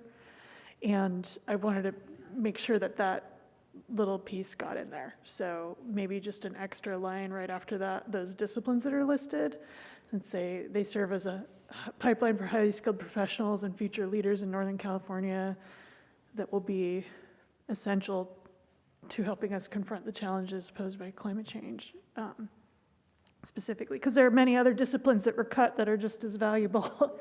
But I was calling those out specifically because of the importance of climate change. So that was one thing. And then the other thing is I think it's really important that we don't just send this to the governor's office. I'd also like it to be addressed to the chancellor's office and the CSU System Board of Trustees. And in the last paragraph where we have our asks, or wherever it gets to that. Yeah, the city respectfully requests the governor's office and legislature pause the cuts. I'd like to also have a line that asks the CSU leaders to reevaluate the cuts, even if the 8% rollback, even if there's no rollback of the 8% reductions, they still need to reevaluate the way the cuts were done. So I'd like to address it not just like, oh, our only hope is that the governor changes the budget, but the CSU leadership needs to take a look at this as well. So some way to get that into there and then address it to governor's office and the chancellor's office and the CSU board of trustees. Okay, thank you. Anything else? Okay. Thank you. Yeah, I did want to say that I attended a meeting this morning. It was a small group meeting with Sonoma State leadership. And so there was some discussion, and my understanding is they are willing to look at some of the needs that we have in our community. So if climate change and some of the other topics that are here, are important, I think we should include that. Something that did come up is that administrative education leaders, they also have a program that's being cut. That's I don't know the name of the program, but I know it's to build superintendents and that type of leadership at public schools and different schools here. So I know that was a request that was made too. So anything we can identify around climate or even any skills or potential kind of workforce that we need around in our area that we should include in our letter as well. So I'm in agreement with that. Yeah. And Yes, go ahead. Kind of like a follow-up on your comment that this plan, it all happened in the dark and then was just announced, and there was no chance for public input. But it apparently had the blessing of the chancellor's office. So that's why I think it's important I'm glad to hear SSU leadership is willing to take a look, but they need the chancellor's office needs to needs to be involved as well and not signing off on something like this. Yes, my understanding is that they'll maybe continue doing small meetings and kind of get feedback from community. So I'm hoping that they will recognize our need that we have locally and make those changes that we need for our future workforce. And we also talked about employability, about working with the students. So it's college and career, so that they have a lot of the employability skills. So it was a good kind of interchange, and I'm hoping that they received that information positively. Okay, thank you. So do we need, let's see, what do we need? Do we need a motion with the changes for this? I think we do need a motion to approve it in the first place. Okay. So I'll go ahead and, I move that we authorize direct and authorize the mayor to sign this letter with the changes that I had suggested, or I'm hearing something from the city attorney. Well, I was just wondering if the mayor is actually going to sign the letter, so we should probably authorize the vice mayor to sign the letter. Yeah, Either the vice mayor or the mayor. He may be willing to sign it if the council approves it, so we'll have to talk to him about that. I move that I'll restart my motion. I move that we authorize and direct the mayor and/or vice mayor to sign this letter with the proposed changes. I would second that. And should we give the authority to, if there's some minor tweaking that needs to happen, that it doesn't have to come back to us? Yes, Okay. but with ability to fix typos and Okay. and wording, yes. And one more thing before you actually take the vote on that. So with respect to the highlighted text, is the council comfortable with that text in there, or no? Well, I'm not aware, I don't know about how the other council members feel, but I feel like I'm not aware of this application tool, so I don't know, I would be able to speak to supporting it. What are your thoughts on that? I'm not aware of it either, so I'd be okay with removing the highlighted language just because we don't necessarily have time to research it. Yeah. Got it, thank you. Okay, so we have a motion and a second, right? Okay. So can we get do we just want to ask for a vote, or how do we call a vote? You could just do a voice vote. A voice vote? Okay. So maybe we should take public comment? Oh, thank you so much. Do we have anyone in the room? Did we? Okay. We Oh, did all take right, public good. comment, that's right, okay. All right. Okay, so we'll take a vote then. Okay. Do I do the vote, or do you? I think you can just say all those in favor, say aye. Okay, all those in favor say aye. Aye. Aye. Okay, so that passes. With I guess 3 we and 1 can get abstention? Ben back. Okay, now we can get Ben back.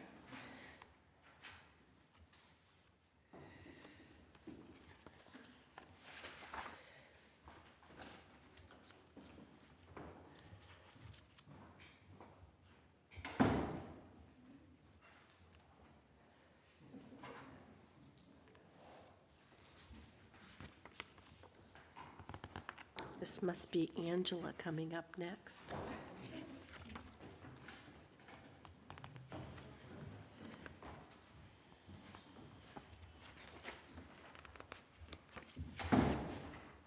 Welcome back.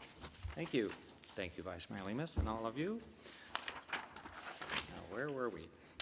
All right, agenda item 13B, the mid-year budget review for fiscal 24-25. We'll start with the staff report. So good evening, Mayor, council members, and our public, which is still here tonight. I'll be providing a quarterly financial update as of the mid-year point for fiscal year 2024-25.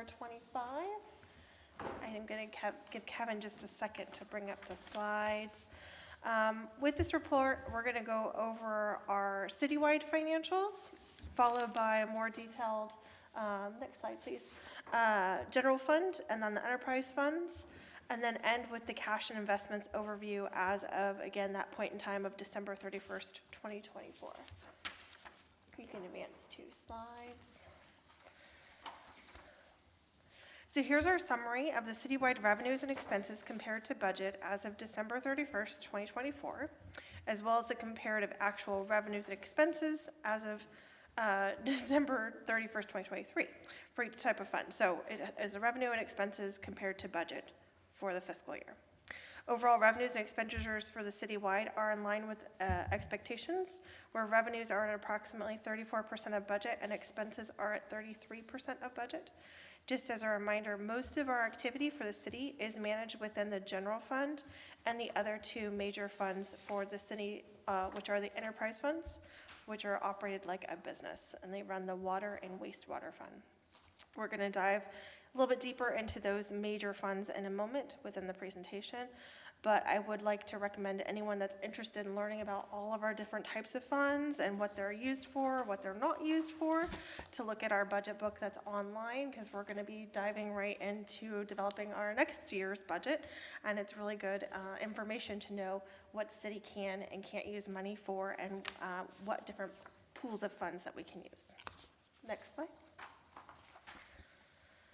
So for our fund type variances where the revenues were less than 50%, because we want to use that as a basis for our comparison, the general fund revenues are primarily different due to pending receipts for sales tax. We're always lagging that 2 months behind for sales tax. We also did have some differences with other taxes. Again, this is a cannabis business tax.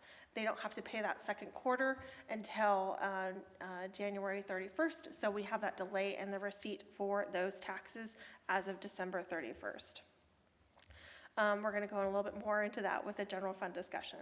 Capital projects are another big change, which they're subject to timing on their projects. So we match the revenues with the expenses, and as the expenses change, so do the revenues that match those capital projects during the periods of time. And then there's also funds that are derived from grants, and so we have to wait a certain amount of time before we can get to a certain progress billing point in order to receive those grants funds and bill for them and book them as revenues. Additionally, the internal service fund revenues are less due to the timing of transferred funds required for the purchase of replacement fleet, as well as time off. We have that leave bank there that we have for those funds. This balance is expected to be complete by the end of the fiscal year. We do expect to be in line with our budget with both the fleet purchases as well as our payouts. There were no fund groupings where the total expenditures exceeded 50% of budget for the fiscal year as of December 2024. Next slide. Okay. So now we're going to get into the general fund. So although revenues are only at 41.5% of the budget through the mid-year for the current year. It's primarily, again, due to the associated receiving of some larger revenue sources like our sales tax, which is the largest general fund contributed source for revenues. But the receipts are received 2 months later after the pay period from consumers. So by the time you pay for something at Lowe's, it could take us 3 months to get it here in the city. So it's just a little bit of a delay in a process. I'm glad I don't have to manage the receipts of them, that the state is doing all that piece of it, and then we just get the benefit of receiving those taxes, even though they are delayed. The general fund operating revenues, all revenues except investment earnings, contributions, and transfers in are only, just under $2,000 less than the same period in the last year. So we are, unfortunately, our revenues are very, very flat. They are increased, but they're very flat. Looking at the detailed revenue schedule as included in the mid-year report on page 3. Sorry, I don't have the packet page. I can grab that for you. But sales tax have decreased by approximately 6% from the prior year. And in evaluating projections, both internally, we've been evaluating them. We also have consultants that staff have been working with. We are proposing a budget adjustment to decrease the expected sales tax revenues by $50,000 for the fiscal year to an adjusted total of just under $6 million. So I know it's only a tiny piece that we're expecting to change, but it just helps kind of look at what those revenues are coming in and pinning it down to what we really are expecting.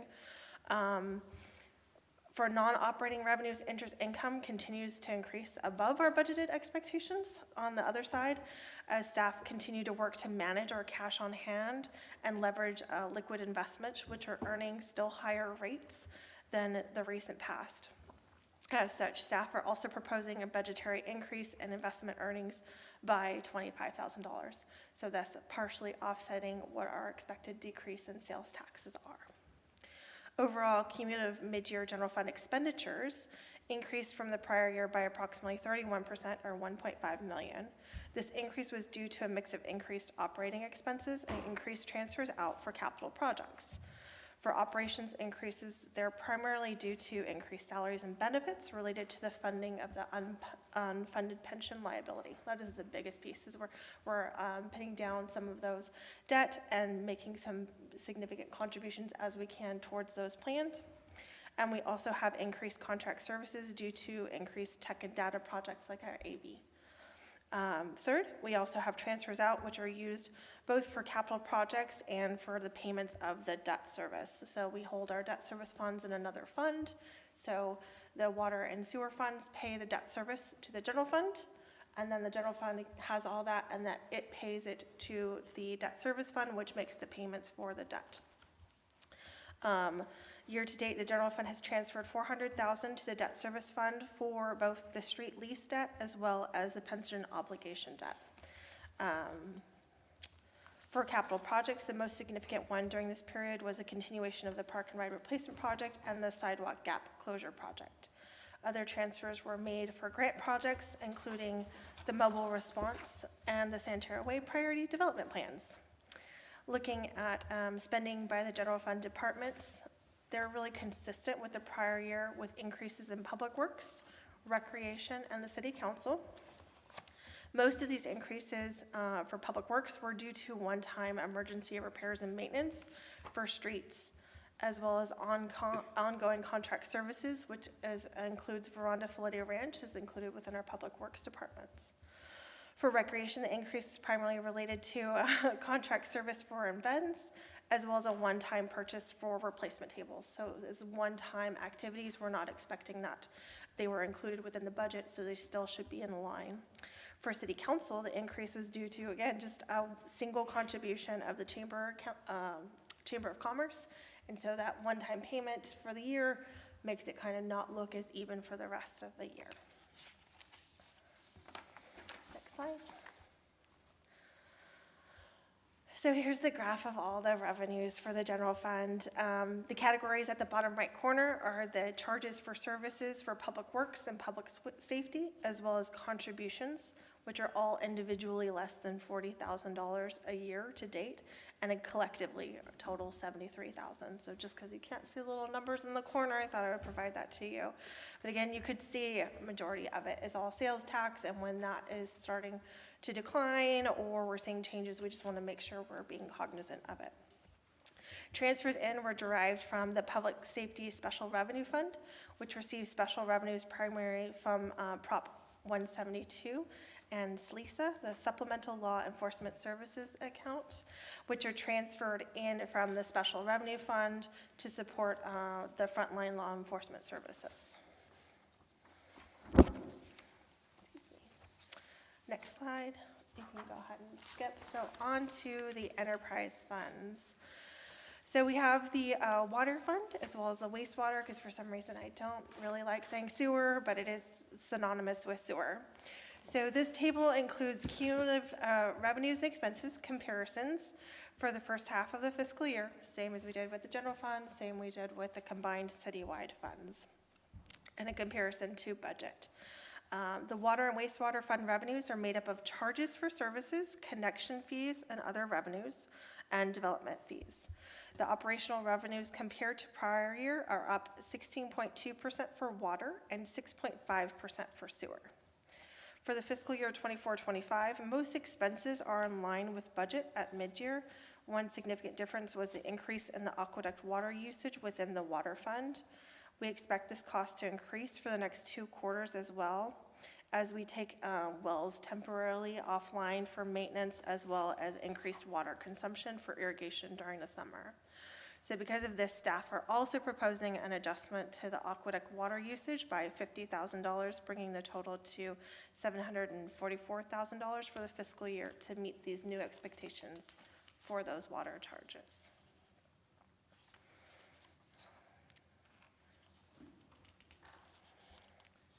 Last, our cash and investments. So our cash and investments, again, this is like a balance sheet. We're just looking at it at a snapshot as of December 31st, 2024. So our total cash and investments exceed $16.1 million. It's in line with our adopted investment policy. We've included the investment report, additional to just the summary statements. We have enough to meet our operational needs for the next 6 months in the fiscal year, and that we're going to continue to monitor our cash flows and utilize pooled cash and keep other resources that aren't needed to be held in a checking account as liquid as possible, but still invested to get some returns that are currently available in the marketplace. Next slide. The tables show the cash and investments held by the city, and this breaks it up in 2 different ways, where you can see it based on the funds that hold the portions of the cash, because we use a pooled cash system. So these individual funds don't physically have an account that has these dollar amounts. It's all pooled and then allocated based on the pieces that are earned by those funds. So you can see that the majority of it is the general operating fund, followed by the water and wastewater funds. Alternatively, you see that same pooled cash and investments based on what they're being invested in or held in. And so that's our investment portfolio, showing that majority of it was held in CAMP. And again, that's a highly liquid pooled fund where we can make any draws that we need at any point in time for our cash on hand. And then we have that followed by the U.S. Bank Trust, and then some other small amounts in our operating cash and other pooled funds. Next slide. So in conclusion, the budget is primarily on track. Staff is proposing adjustments in the attached resolution to increase the investment earnings revenues, decrease sales tax revenues, increase expenses for aqueduct charges, and increase revenues for the sewer system collection charges.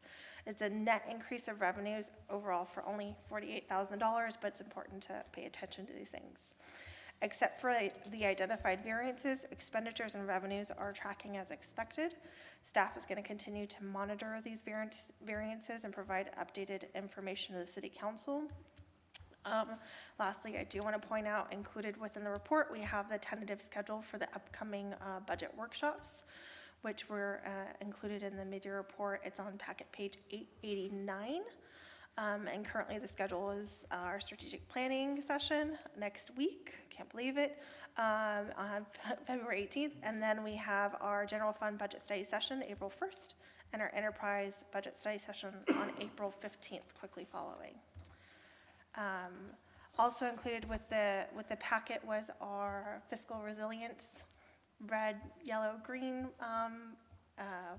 outlay, and so there was no significant changes there other than an update to the cannabis business that was yellow previously. Now we feel like that's green because they've moved to a new operator. And that's my presentation. I'll take questions. Questions? Councilmember Sparks. Thank you. I had a question on the fiscal resilience on page 899. I saw that it had improved. It was 65% last year, and this year at this time it's 85%, and it says that it's partly due to the move to monthly billing. Is part of that also due to like some kind of timing issue, or is it a real improvement from last year? For operating revenues, so it would be a difference. For the wastewater, sorry, yeah. For wastewater, excuse me, yes. So there would be a difference because of the billing cycle. We would have one more half of a cycle in the current year compared to the prior year. It's not really a real improvement, it's just timing. Okay, thanks, that answered my question. I think I know the answer to this, but I just want to be sure. On the general fund expenditures, the contract services is a little over, actually quite a bit over. I'm assuming that will level out as we get closer, but I just wanted to make sure that, because there was not an ask for any adjustments in that particular category. So are you assuming it's going to level out and stay within budget? Yes, I'm expecting that certain contracts we've already front-loaded, we've been working on things, and then there's other contracts which might get delayed and or not come to fruition because they were used for other sources, and so it should be on track when we get to the end of the year. Thank you.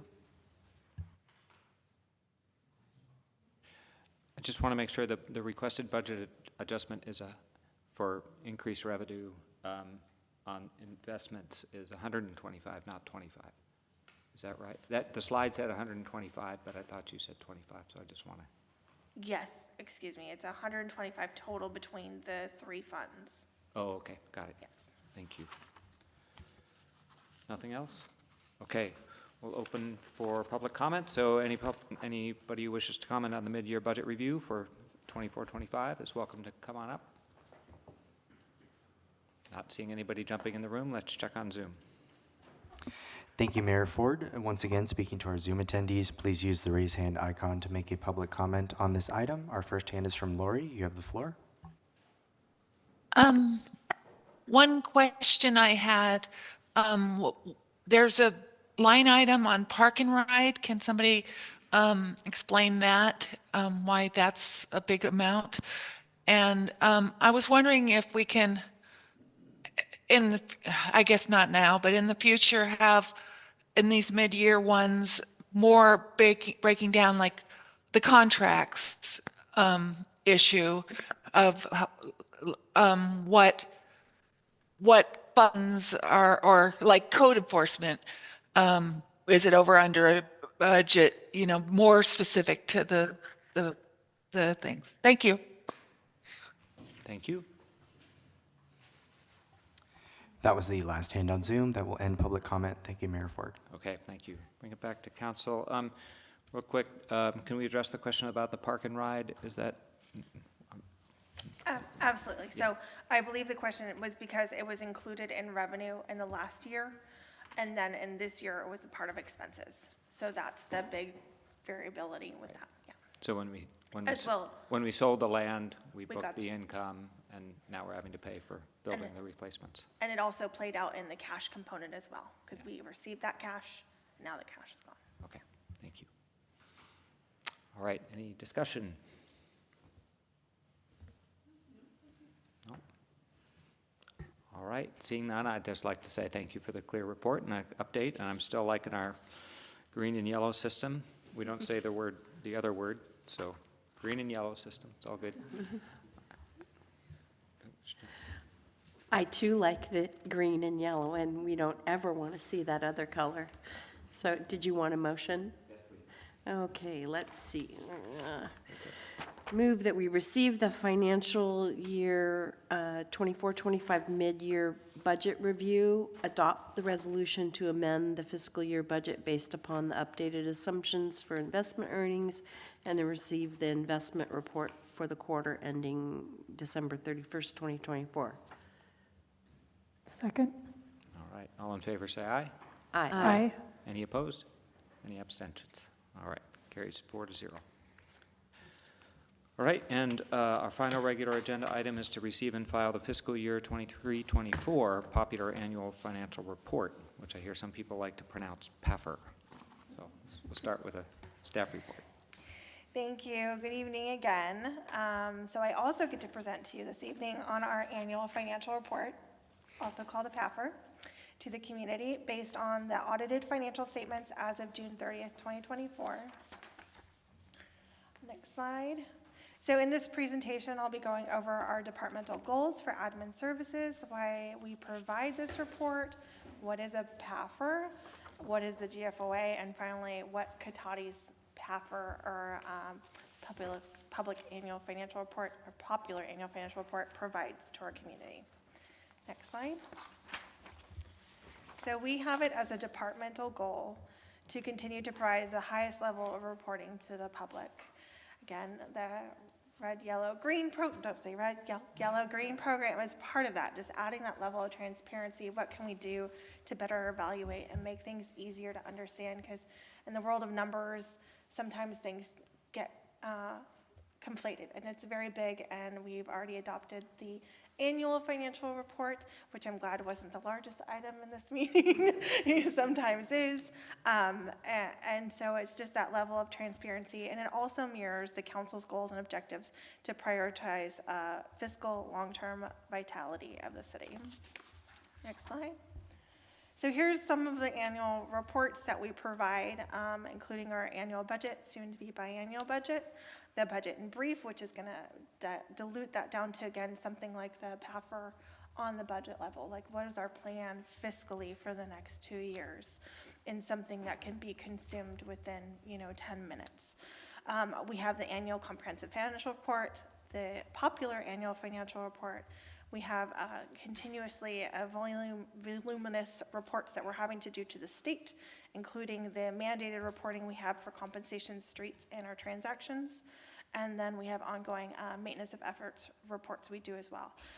Some of these are award-winning documents that we continue to strive for, which those awards are done through the GFOA.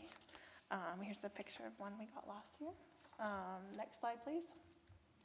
So what is the GFOA? Why is their award important to Cotati? So the GFOA was established by highly regarded professionals that wanted to provide a recognition program to kind of promote, not just that reports should be consistent, because it helps with that, absolutely. When you're evaluated and you have to meet certain criteria, you then have a certain level of consistency across all the reports, regardless of what GASB might come out. You just make sure that everything is following appropriate standards. But it encourages all governments to improve the quality of their documents in order to be recognized for their achievements. The reviewers of these are financial statement preparers themselves, independent auditors, academics, and other high-level financial professionals, including those that are a part of the GASB and setting GASB standards. Minimum requirements for a city are just the basic financial statements, which again is not an easy thing to complete. Audited basic financial statements are basically everything else except for the front-loaded piece of it, the MD&A and everything else. So it's still a heavy lift to get there. But those additional pieces of the ACFR, or Annual Comprehensive Financial Report, provide that, again, additional components of transparency and full disclosure as to the why and how of the standing of the city at this point in time. It's also highly recognized when you have an ACFR as well as an award-winning ACFR. It's looked at very efficiently or as a need or desire for anyone going out for a bond. So bond rating agencies definitely look at that, as well as consultants and developers, knowing that they're investing in a community that is dedicated to the best financial reporting and standing without any findings. Next slide. So, okay, so that was the big, long document. That was the ACFR and those components. So in order to even produce a PAFR that you can put in for a financial award, you have to have the ACFR. The alternative, this popular annual financial report, is just to encourage us to use the basis information that's in the ACFR and provide it in a way that extracts what's really important to get to our community, and then reiterate it in a way that's specially designed and easily understandable for the general public. So next slide.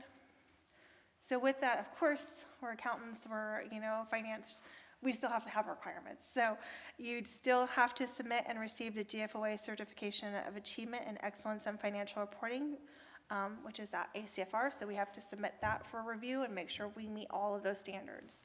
And then in addition, we have to make sure that this document clearly advises the readers of this full financial document, that this is not a standalone document, it's informational and supports what was already done in this other audited financial statement, which supports all the rest of the footnotes and information behind all the numbers. Additionally, the PAFR has to contain information from selected funds, or if it only uses selected funds, it has to, again, prove or show that it's a component unit, and it has to go back to those pieces of the ACFR.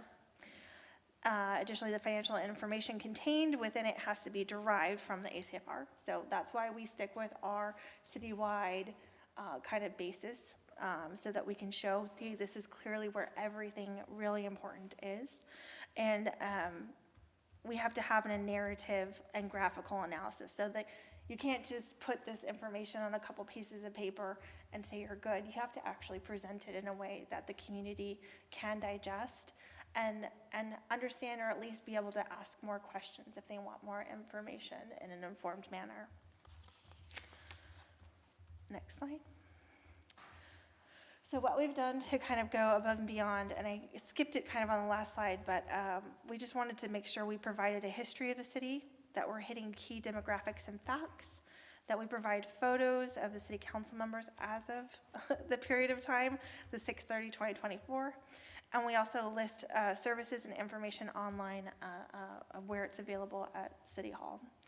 Another thing we did this year, which was a huge jump, was provide the PAFR in Spanish. So we completely translated it to better reach out to more of our community in a manner we can't translate the ACFR because it's an audited financial statement, and so you can't change terms and language and still have it subject to the audit.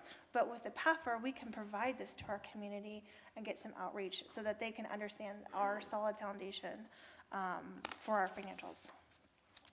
So next slide. Goals and accomplishments.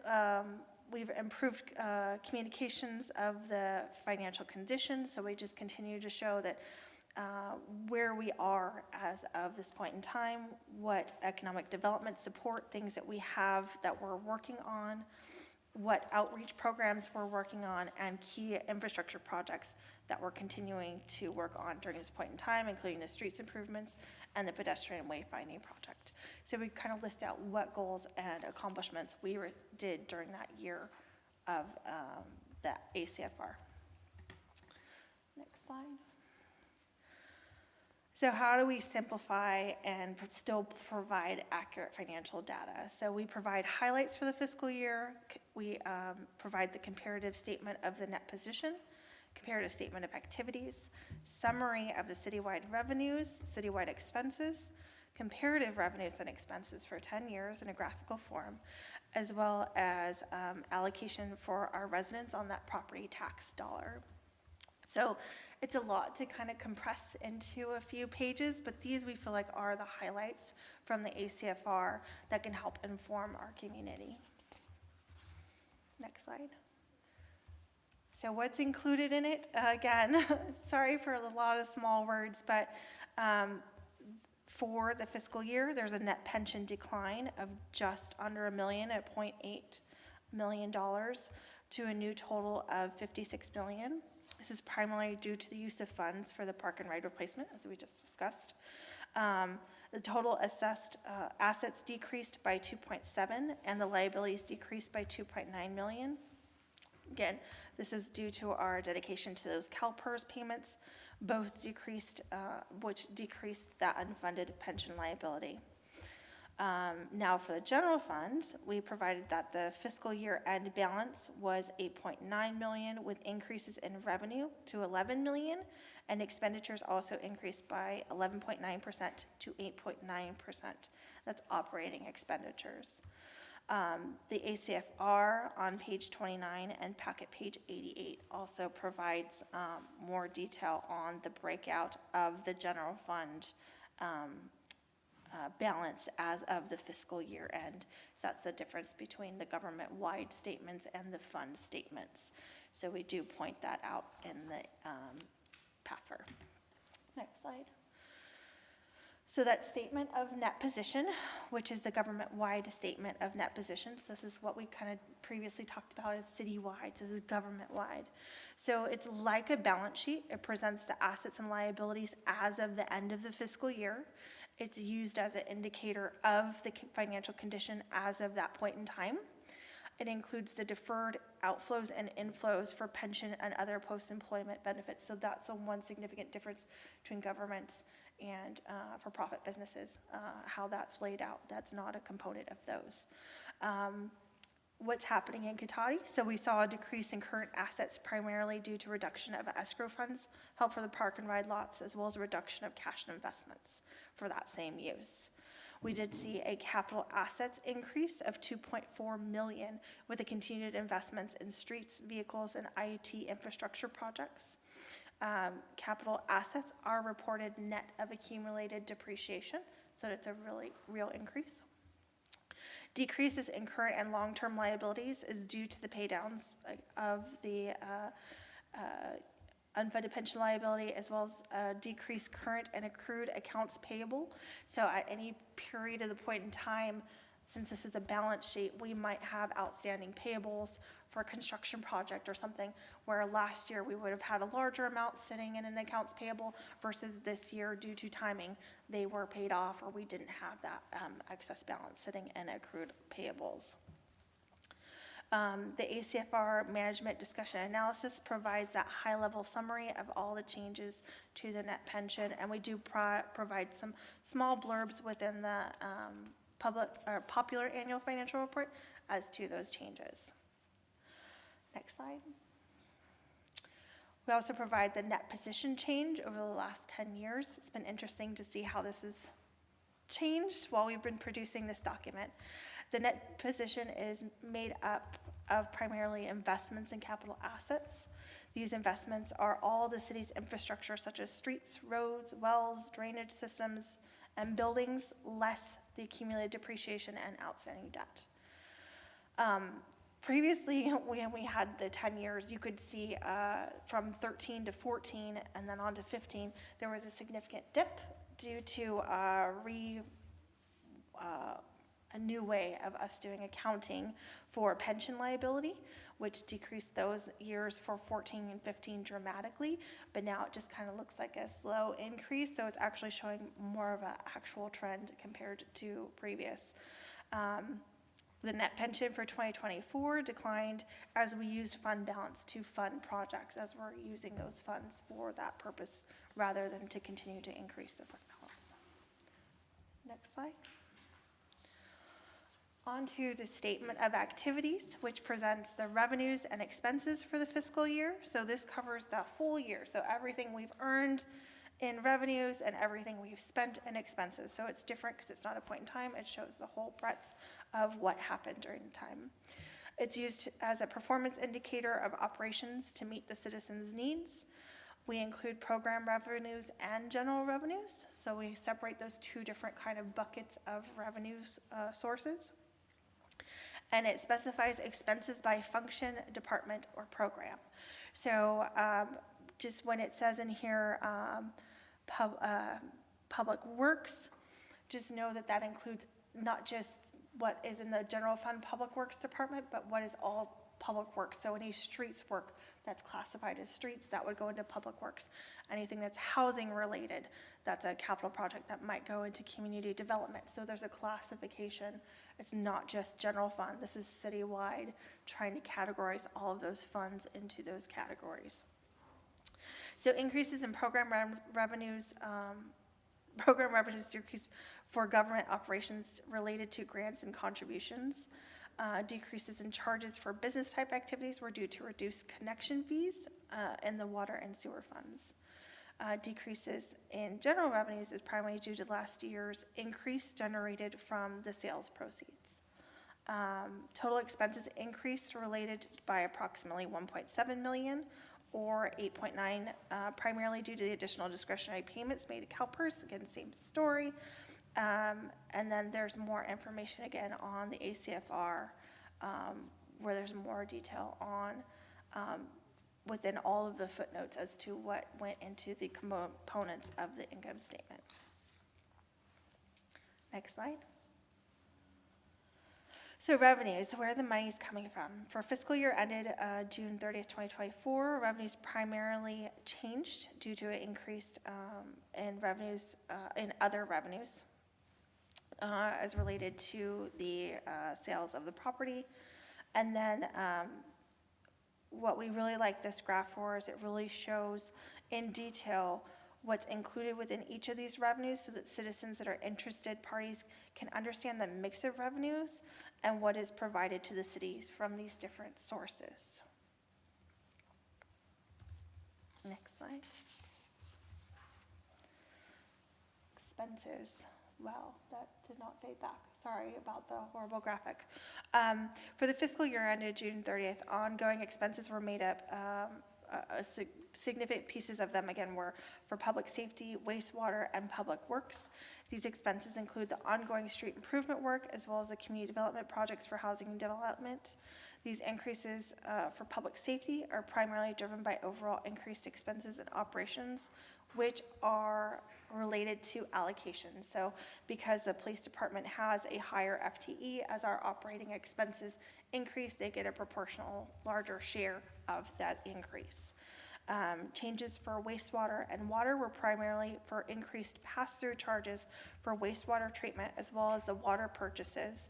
Additionally, both funds continued providing debt service payments for their portion of the pension debt service, like what I described earlier. So they're now having to provide that to the general fund, so the general fund can make those debt service payments. The PAFR, again, just like the revenues, documents and lists out each of the expenditure categories and explains what is provided within the group of expenses so citizens or interested parties can see what these expenses really represent and how they can see it acting in the community. Next slide. Excuse me. Cities, so this is a nice infographic we have that shows the total revenues and expenses for the last 10 fiscal years. So you can see that trend of revenues to expenses comparatively on a year-by-year basis. So the city's operational revenues vary more than the expenses, with major fluctuations including a decrease in 2013 of approximately 2.7 million due to the loss of redevelopment property taxes. Sorry, that's no longer on anymore. Those are part of my graphics that you could see it historically, but now it's not on here. And then we had some increases in 16, primarily related to capital infrastructure grants contributions, totaling approximately 4.2 million. Revenues from 2016 through 2019 have increased due to Measure G and Measure S. Sales tax and revenue for '24 decreased from prior year 2023, primarily due to that one-time revenue receipt for the property at Parking Ride Lot, as well offset by a slowdown in sales tax from the increased during COVID. So COVID, we saw kind of some local increased sales tax receipts as people were doing things more here, spending money locally, things that were subject to sales tax, and now they're spending more on services that are not subject to the same sales tax. City's expenses have remained fairly consistent over time, but have seen an increase in the past 2 fiscal years due to significant investments in capital improvements, as well as continued increases in costs for operations, including insurance.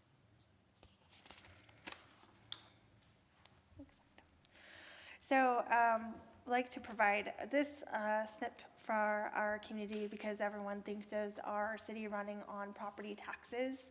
And really, we know that that's not the truth, but it's good for them to know that this is where their property taxes are going. It goes to the schools primarily, and for every dollar, we get these 10-cent piece of that dollar.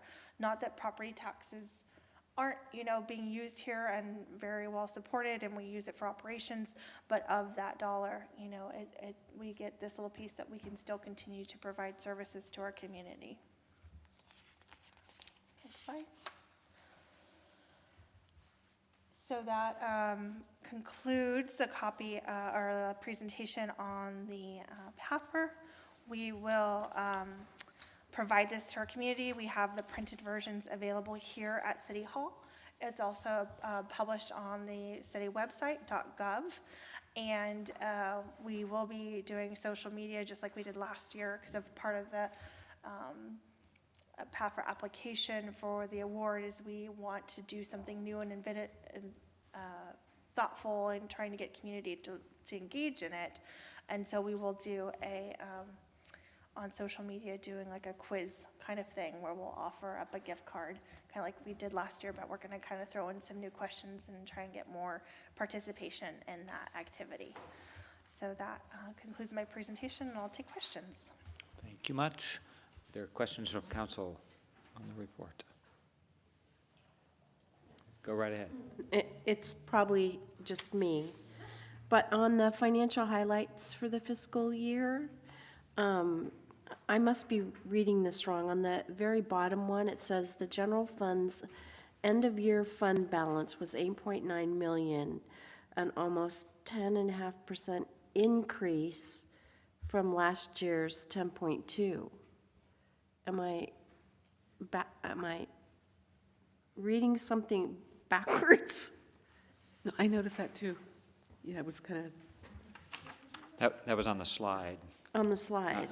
Not in the PAFR. The fund balance actually went down. Yes. Down 0.82. Okay, so the slide is not quite right. Okay, all right. I'm like, how is that an? All right. Oh, thank you. I feel better. Any other questions? Okay. We'll open this up for public comment. Any comment on the popular annual financial report? Feel free to come on up. And let's check on Zoom. Thank you, Mayor Ford. Once again, speaking to our Zoom attendees, if you would like to make a public comment on this item, please use the raise hand icon.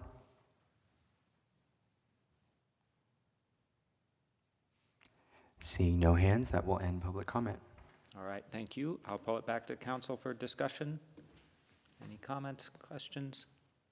I just want to say thank you. I appreciate the Spanish one. I was looking at it, and I was just excited to see it, so thank you very much. That's what I was going to say too. Anything else? All right. So do you want a motion to receive and file? Yeah, you do. So somebody want to Make a motion that we receive and file the fiscal year 2023-24 popular annual financial report, AKA PAFR. I'll second it. All right, all in favor say aye. Aye. Aye. Any opposed? Any abstentions? Carries 4-0. Thank you. And we'll move on to the city manager's report.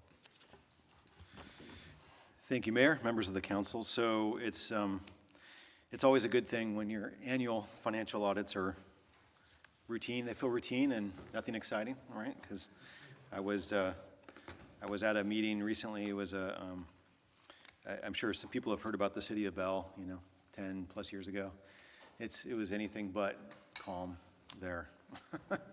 They actually hadn't done audits in many years, and so it was a real mess. Anyway, you never want to have that kind of meeting, And thank goodness we're far from that, because we have annual audits. We actually award-winning audits, so we're in good shape in that respect. Anyway, so as far as updates go, we have, just to let you know, 120 East Cotati. This is the affordable housing project that we're partnering with the developer on. That's in for entitlement review. We have applications out for the vacant city council seat. As you all know, it's due by noon on Thursday this week. That's February 13th. We have a upcoming couple meetings. So we have the initial Police Advisory Committee meeting scheduled for February 27th here in the City Council chambers, 6 p.m. And actually, come back a little bit. We have the second strategic planning meeting, as was mentioned earlier, February 18th, 6 p.m. here in City Council chambers. We have a climate fair at the Cotati train station on March 29th, 2025. It's 10 to 2 p.m.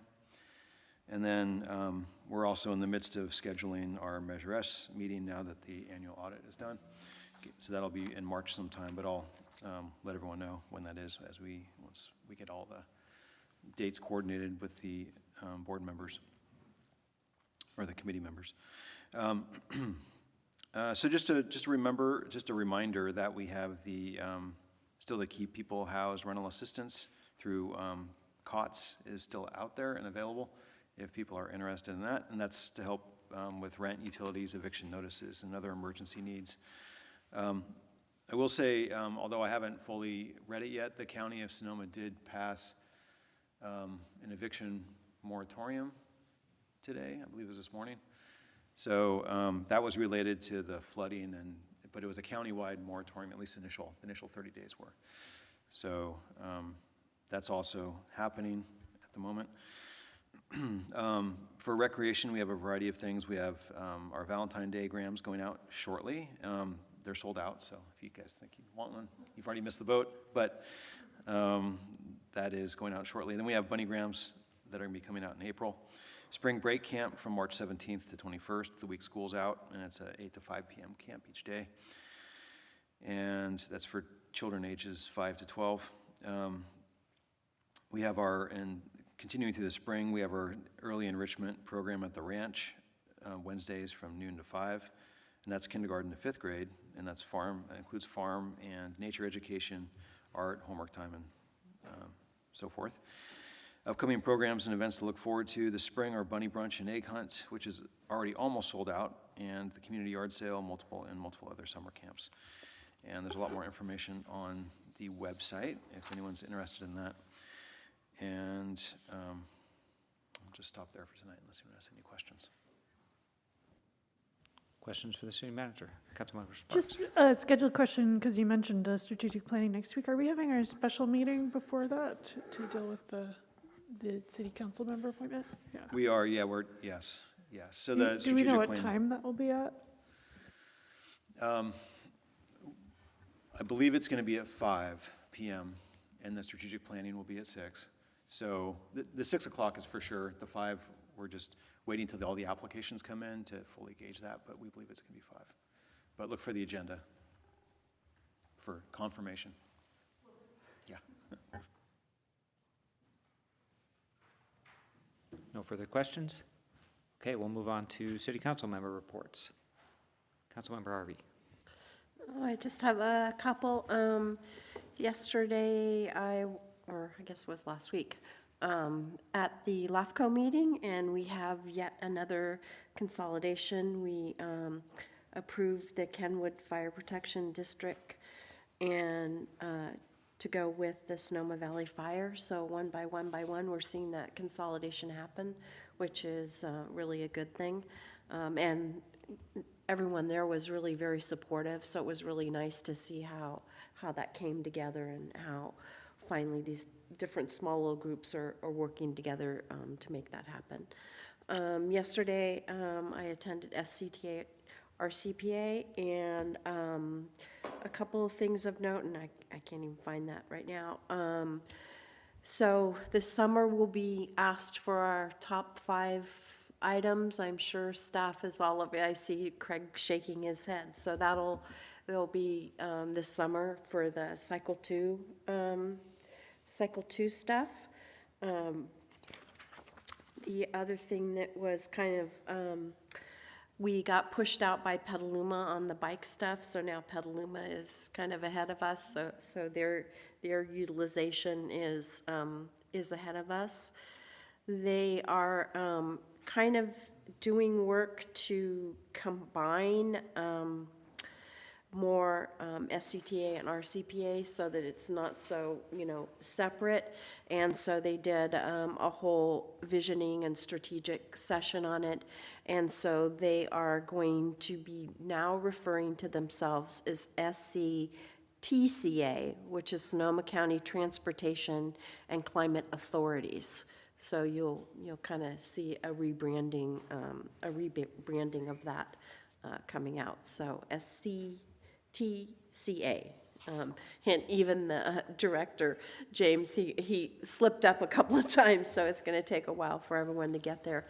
And then this, I don't know, how we get this information out there, but it's important to note that on February 19th and February 20th, there will be full closures of Highway 101 at Hearn Avenue because they're bringing in the big girders, and they need, it will be from 11 p.m. to 5 a.m., and it will be the 2 nights in a row, but they will have to close Highway 101 to do that.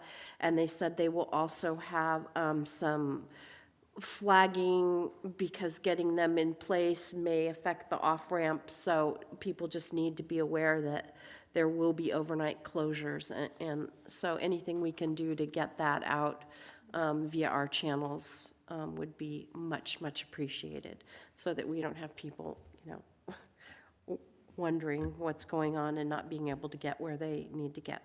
And that's all I have. Thank you. Councilmember Sparks. Thank you. I attended the Water Advisory Committee meeting on last Monday, the 3rd. I have a few things to report from there. The reservoirs are both full with all the atmospheric river rain that we've been getting, which is great. We are having the best year for coho salmon spawning since they began monitoring 20 years ago. The highest number of laid egg areas. Also a promising year for steelhead, so that the salmon are doing well. PG&E submitted its draft proposal for dam removal, and it's open for public comment right now. The ad hoc committee of the Potter Valley Ad Hoc Committee of the WAC-TAC, which is comprised of the leadership of the WAC and the CHAC, is perhaps going to get together at some point during the next month to put together a public comment to submit, which I think is due in March. There was a lot of things discussed at the meetings, but I think the only other main highlights to share are the FIRO. The acronym FIRO stands for Forecast Informed Reservoir Operations, which allows us now to hold more water in the reservoir than we used to be allowed to keep for dam safety, but since we're able to do such good weather forecasting to predict rainfall totals, now we're allowed to keep more water in the reservoirs. So that whole operation is now allowing us to store an additional 30,000 acre feet, which is 75% of a full year's water sales, which is fantastic. And somebody shared that there are 9 Air Force flights going out using Hurricane Hunter technology that's been developed on the East Coast. They're now bringing it to the West Coast, and they're flying planes out as far as Japan to the source of the atmospheric rivers to improve the measurements of the origin of those storms, to be able to predict the rainfall totals more accurately. So there's some really advanced technology going into FIRO, which is really, really cool to learn about. There were a lot of questions. Last thing I'll say is there were a lot of questions at the meeting about, with what was in the news that President Trump had ordered some unplanned reservoir releases elsewhere in the state that was making people nervous. And it was pointed out that if you dig through the whole 800 pages of Project 2025, amid a lot of other questionable things in that document, the people who wrote Project 2025 are actually in favor of forecast-informed reservoir operations and cited it as a good governance practice. And so that was interesting, and that gave some hope that perhaps the administration would not do anything weird, like telling us to open the floodgates on our reservoirs, because the people who wrote Project 2025 actually like the way we're running our reservoirs here. So that was just very interesting, and thought I would share that with you. That's all I have to report. Thank you. Vice Mayor Lemus. Yes, okay. So 2 weeks ago, I went to the climate resilience with the North Coast Resource Partnership. It was a 2-day climate conference that I went to. It's a partnership between different tribes and county supervisors in Sonoma and also Lake, Mendocino, Humboldt, so it's all the North Coast. So it was a really great 2-day conference. The priorities are watershed, the fireshed, forest, and community resilience in the North Coast. They use science and data, including TEK, for long-term impact projects for disadvantaged communities. And the panels included tribal leadership on climate resilience. For example, Federated Indians of Great Rancheria talked on Tole. They talked about Point Reyes and co-management models for the future. The Klamath River Dams did a really great presentation on restoration of the Jenny River, the Copco Reservoir, Iron Gate Reservoir, and they're also seeing the salmon come back, kind of the fish come back, so that's great. The Cultural Fire Council provides training to learn how to burn. They provide 2-day workshops, family burn programs, and they do training exchange with firefighters at CAL FIRE to learn about cultural burnings. And I learned a lot about second and third burns and pre-burn treatments that they do to trees to kind of prepare it. They're working on prairie restoration and an interesting program in the coast on kelp and red abalone restoration. And then on the second day, we heard from Secretary Wade Crowfoot from the California Natural Resources Program. And the message is resilience is not one size fits all. Supervisor Linda Hopkins also spoke on climate resilience, comprehensive action plan, and I took lots of notes if anyone wants details on that. On one of those days, the 30th, I also went to Sonoma State to listen to the economic perspective. It included a panel on, again, climate and community. And a key takeaway from that was that selfishness is costing us and affecting humanity in the climate crisis. And so that was kind of kind of something that really stuck out to me. I learned about how disasters are affecting underrepresented communities. And they had the keynote speaker was Dr. Merlin Hanauer from the SSU Department of Economics, whose contract is finishing in July, unfortunately. But he gave a great presentation on environmental economics and spoke about how environmental policy affects people differently and the impacts of conservation and how it relates to development. So I have notes if anyone wants more details on that. On the 3rd of February, I went to the MCA special meeting. We reviewed applications and selected some to move forward to the state for selection to the Coastal Commission. And then I had Progressive Tribal Alliance meeting and a full-day retreat on Saturday. I had a Sonoma Clean Power meeting last week where we promoted a vice chair to a chair and selected a new vice chair. We received legislative and regulatory updates. We received a geozone update, which unfortunately Chevron New Energies has decided to delay their geozone work out on the geysers, so that's really unfortunate. And they're working on withdrawing with the Department of Energy grant, which they were selected for. So we have hope that there's still going to be some progress, but right now it's just delayed for a little bit. And I think part of it was just that we're warmer and we have like more warmer climates in this area, and they're doing a lot of work like in Utah and other areas where they feel like they can have more effect. We also provided input on a draft energy project selection criteria for both small, medium, and large projects. I had a Regional Parks Foundation meeting where we had a presentation on Taylor Mountain, and they do have, Regional Parks is in need of park rangers, and so they're updating the specs right now because they removed the deputy sheriff, the kind of law enforcement more criteria out of that position. So they're looking for candidates with EMT experience. So there's going to be some job openings there. And also yesterday, was it this morning? This morning. This morning I went to SSU for a meeting with the interim president and some of the SSU staff, and they shared status of the decision that they made and took input from committee members, which were committee partners, the Economic Development Board, county staff, Office of Education, and also school and legislators from Roanoke Park, Cotati, Petaluma, and other school districts. And then I went to the Chamber of Commerce meeting prior to coming to this meeting, and they have a music festival coming up on June 21st, which they're currently looking for sponsors for that. They do have some bands that they'll be announcing a lineup pretty soon, so that's something that they're working on, along with the speaker series that they'll start holding too. And that's what I have for today. Thank you. May I ask a Thank question? you. Go right ahead. Yeah, just curious about that meeting at SSU this morning of what was the official meeting, and how were you representing Cotati somehow in that meeting, or what was that? Yeah, so I received, they invited the mayors, and I was invited, and because I am recusing myself from those discussions, I asked Vice Mayor Lemus to go.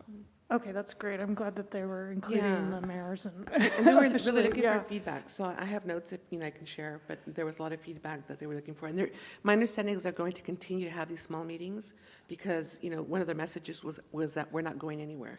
That there's rumors out in the community that, SSU may be going away soon or something's happening. I know they had a lot of cuts recently, but their message was that we're not going anywhere, but they want to shape the university to meet our regional needs here. Thank you. I have two things to report on. One was I met with Supervisor Rabbit since our last meeting, and we talked about, in general, challenges and opportunities in Cotati, but I particularly focused on the need for stable, multi-year funding for SAFE, for the SAFE program. That was my biggest point there. And the other was the Measure O Oversight Committee meeting last week, so the Measure O Oversight Committee has no influence on funding decisions. That's the Board of Supervisors, but we did hear about a big NOFA, Notice of Funding Availability, that the Department of Health put out using Measure O funds, and they received $20 million worth of applications for the $5 million available. So it was, the need is great, and we heard extensive public comment from supporters of one of the organizations that was not funded or was not proposed to be funded. It's that the awards are to go to the Board of Supervisors in March, but there's a great need out there. But it was good that the department managed to get this notice out and is working hard to get some good local organizations funded to do this mental health work in the community. That's my end of my report. So we'll go on to public comment on non-action agenda items. So if anybody would like to comment on any agenda item on which we did not take action, now's the time. Anybody in the chambers? And let's check with Zoom. Thank you, Mayor Ford. Once again, Zoom attendees, please use the raise hand icon to make a public comment. We see a hand from Lori. You have the floor. Hi, this is on the part of the city manager's report. You talk about the next meetings, next Thursday, I think it is. You have the budget and you have selecting a new council person. How is that fair to somebody that doesn't know anything, will all of a sudden have to go from one meeting to doing the budget for the whole year? Are you going to require applicants to read the whole budget for the meeting? They have to, it's like, hi, you're appointed, go, it seems like you have somebody in mind and you're gonna just, because they know everything, and it just doesn't seem that it should be on both at the same time. You have to give somebody time enough to get up to speed on the for the workshop. Thank you. Thank you. Mayor Ford, that will end public comment. Okay, thank you. I just want to make it clear, I don't even know who's applying to be on city council. I certainly don't know whom I'm going to support at that meeting next week. So we'll go on to information received after the agenda was posted. What did we receive? There were some items received. Everything received is available here in print in the chamber tonight. Thank you. Thank you. And with that, we'll adjourn at whatever it is, 8:45.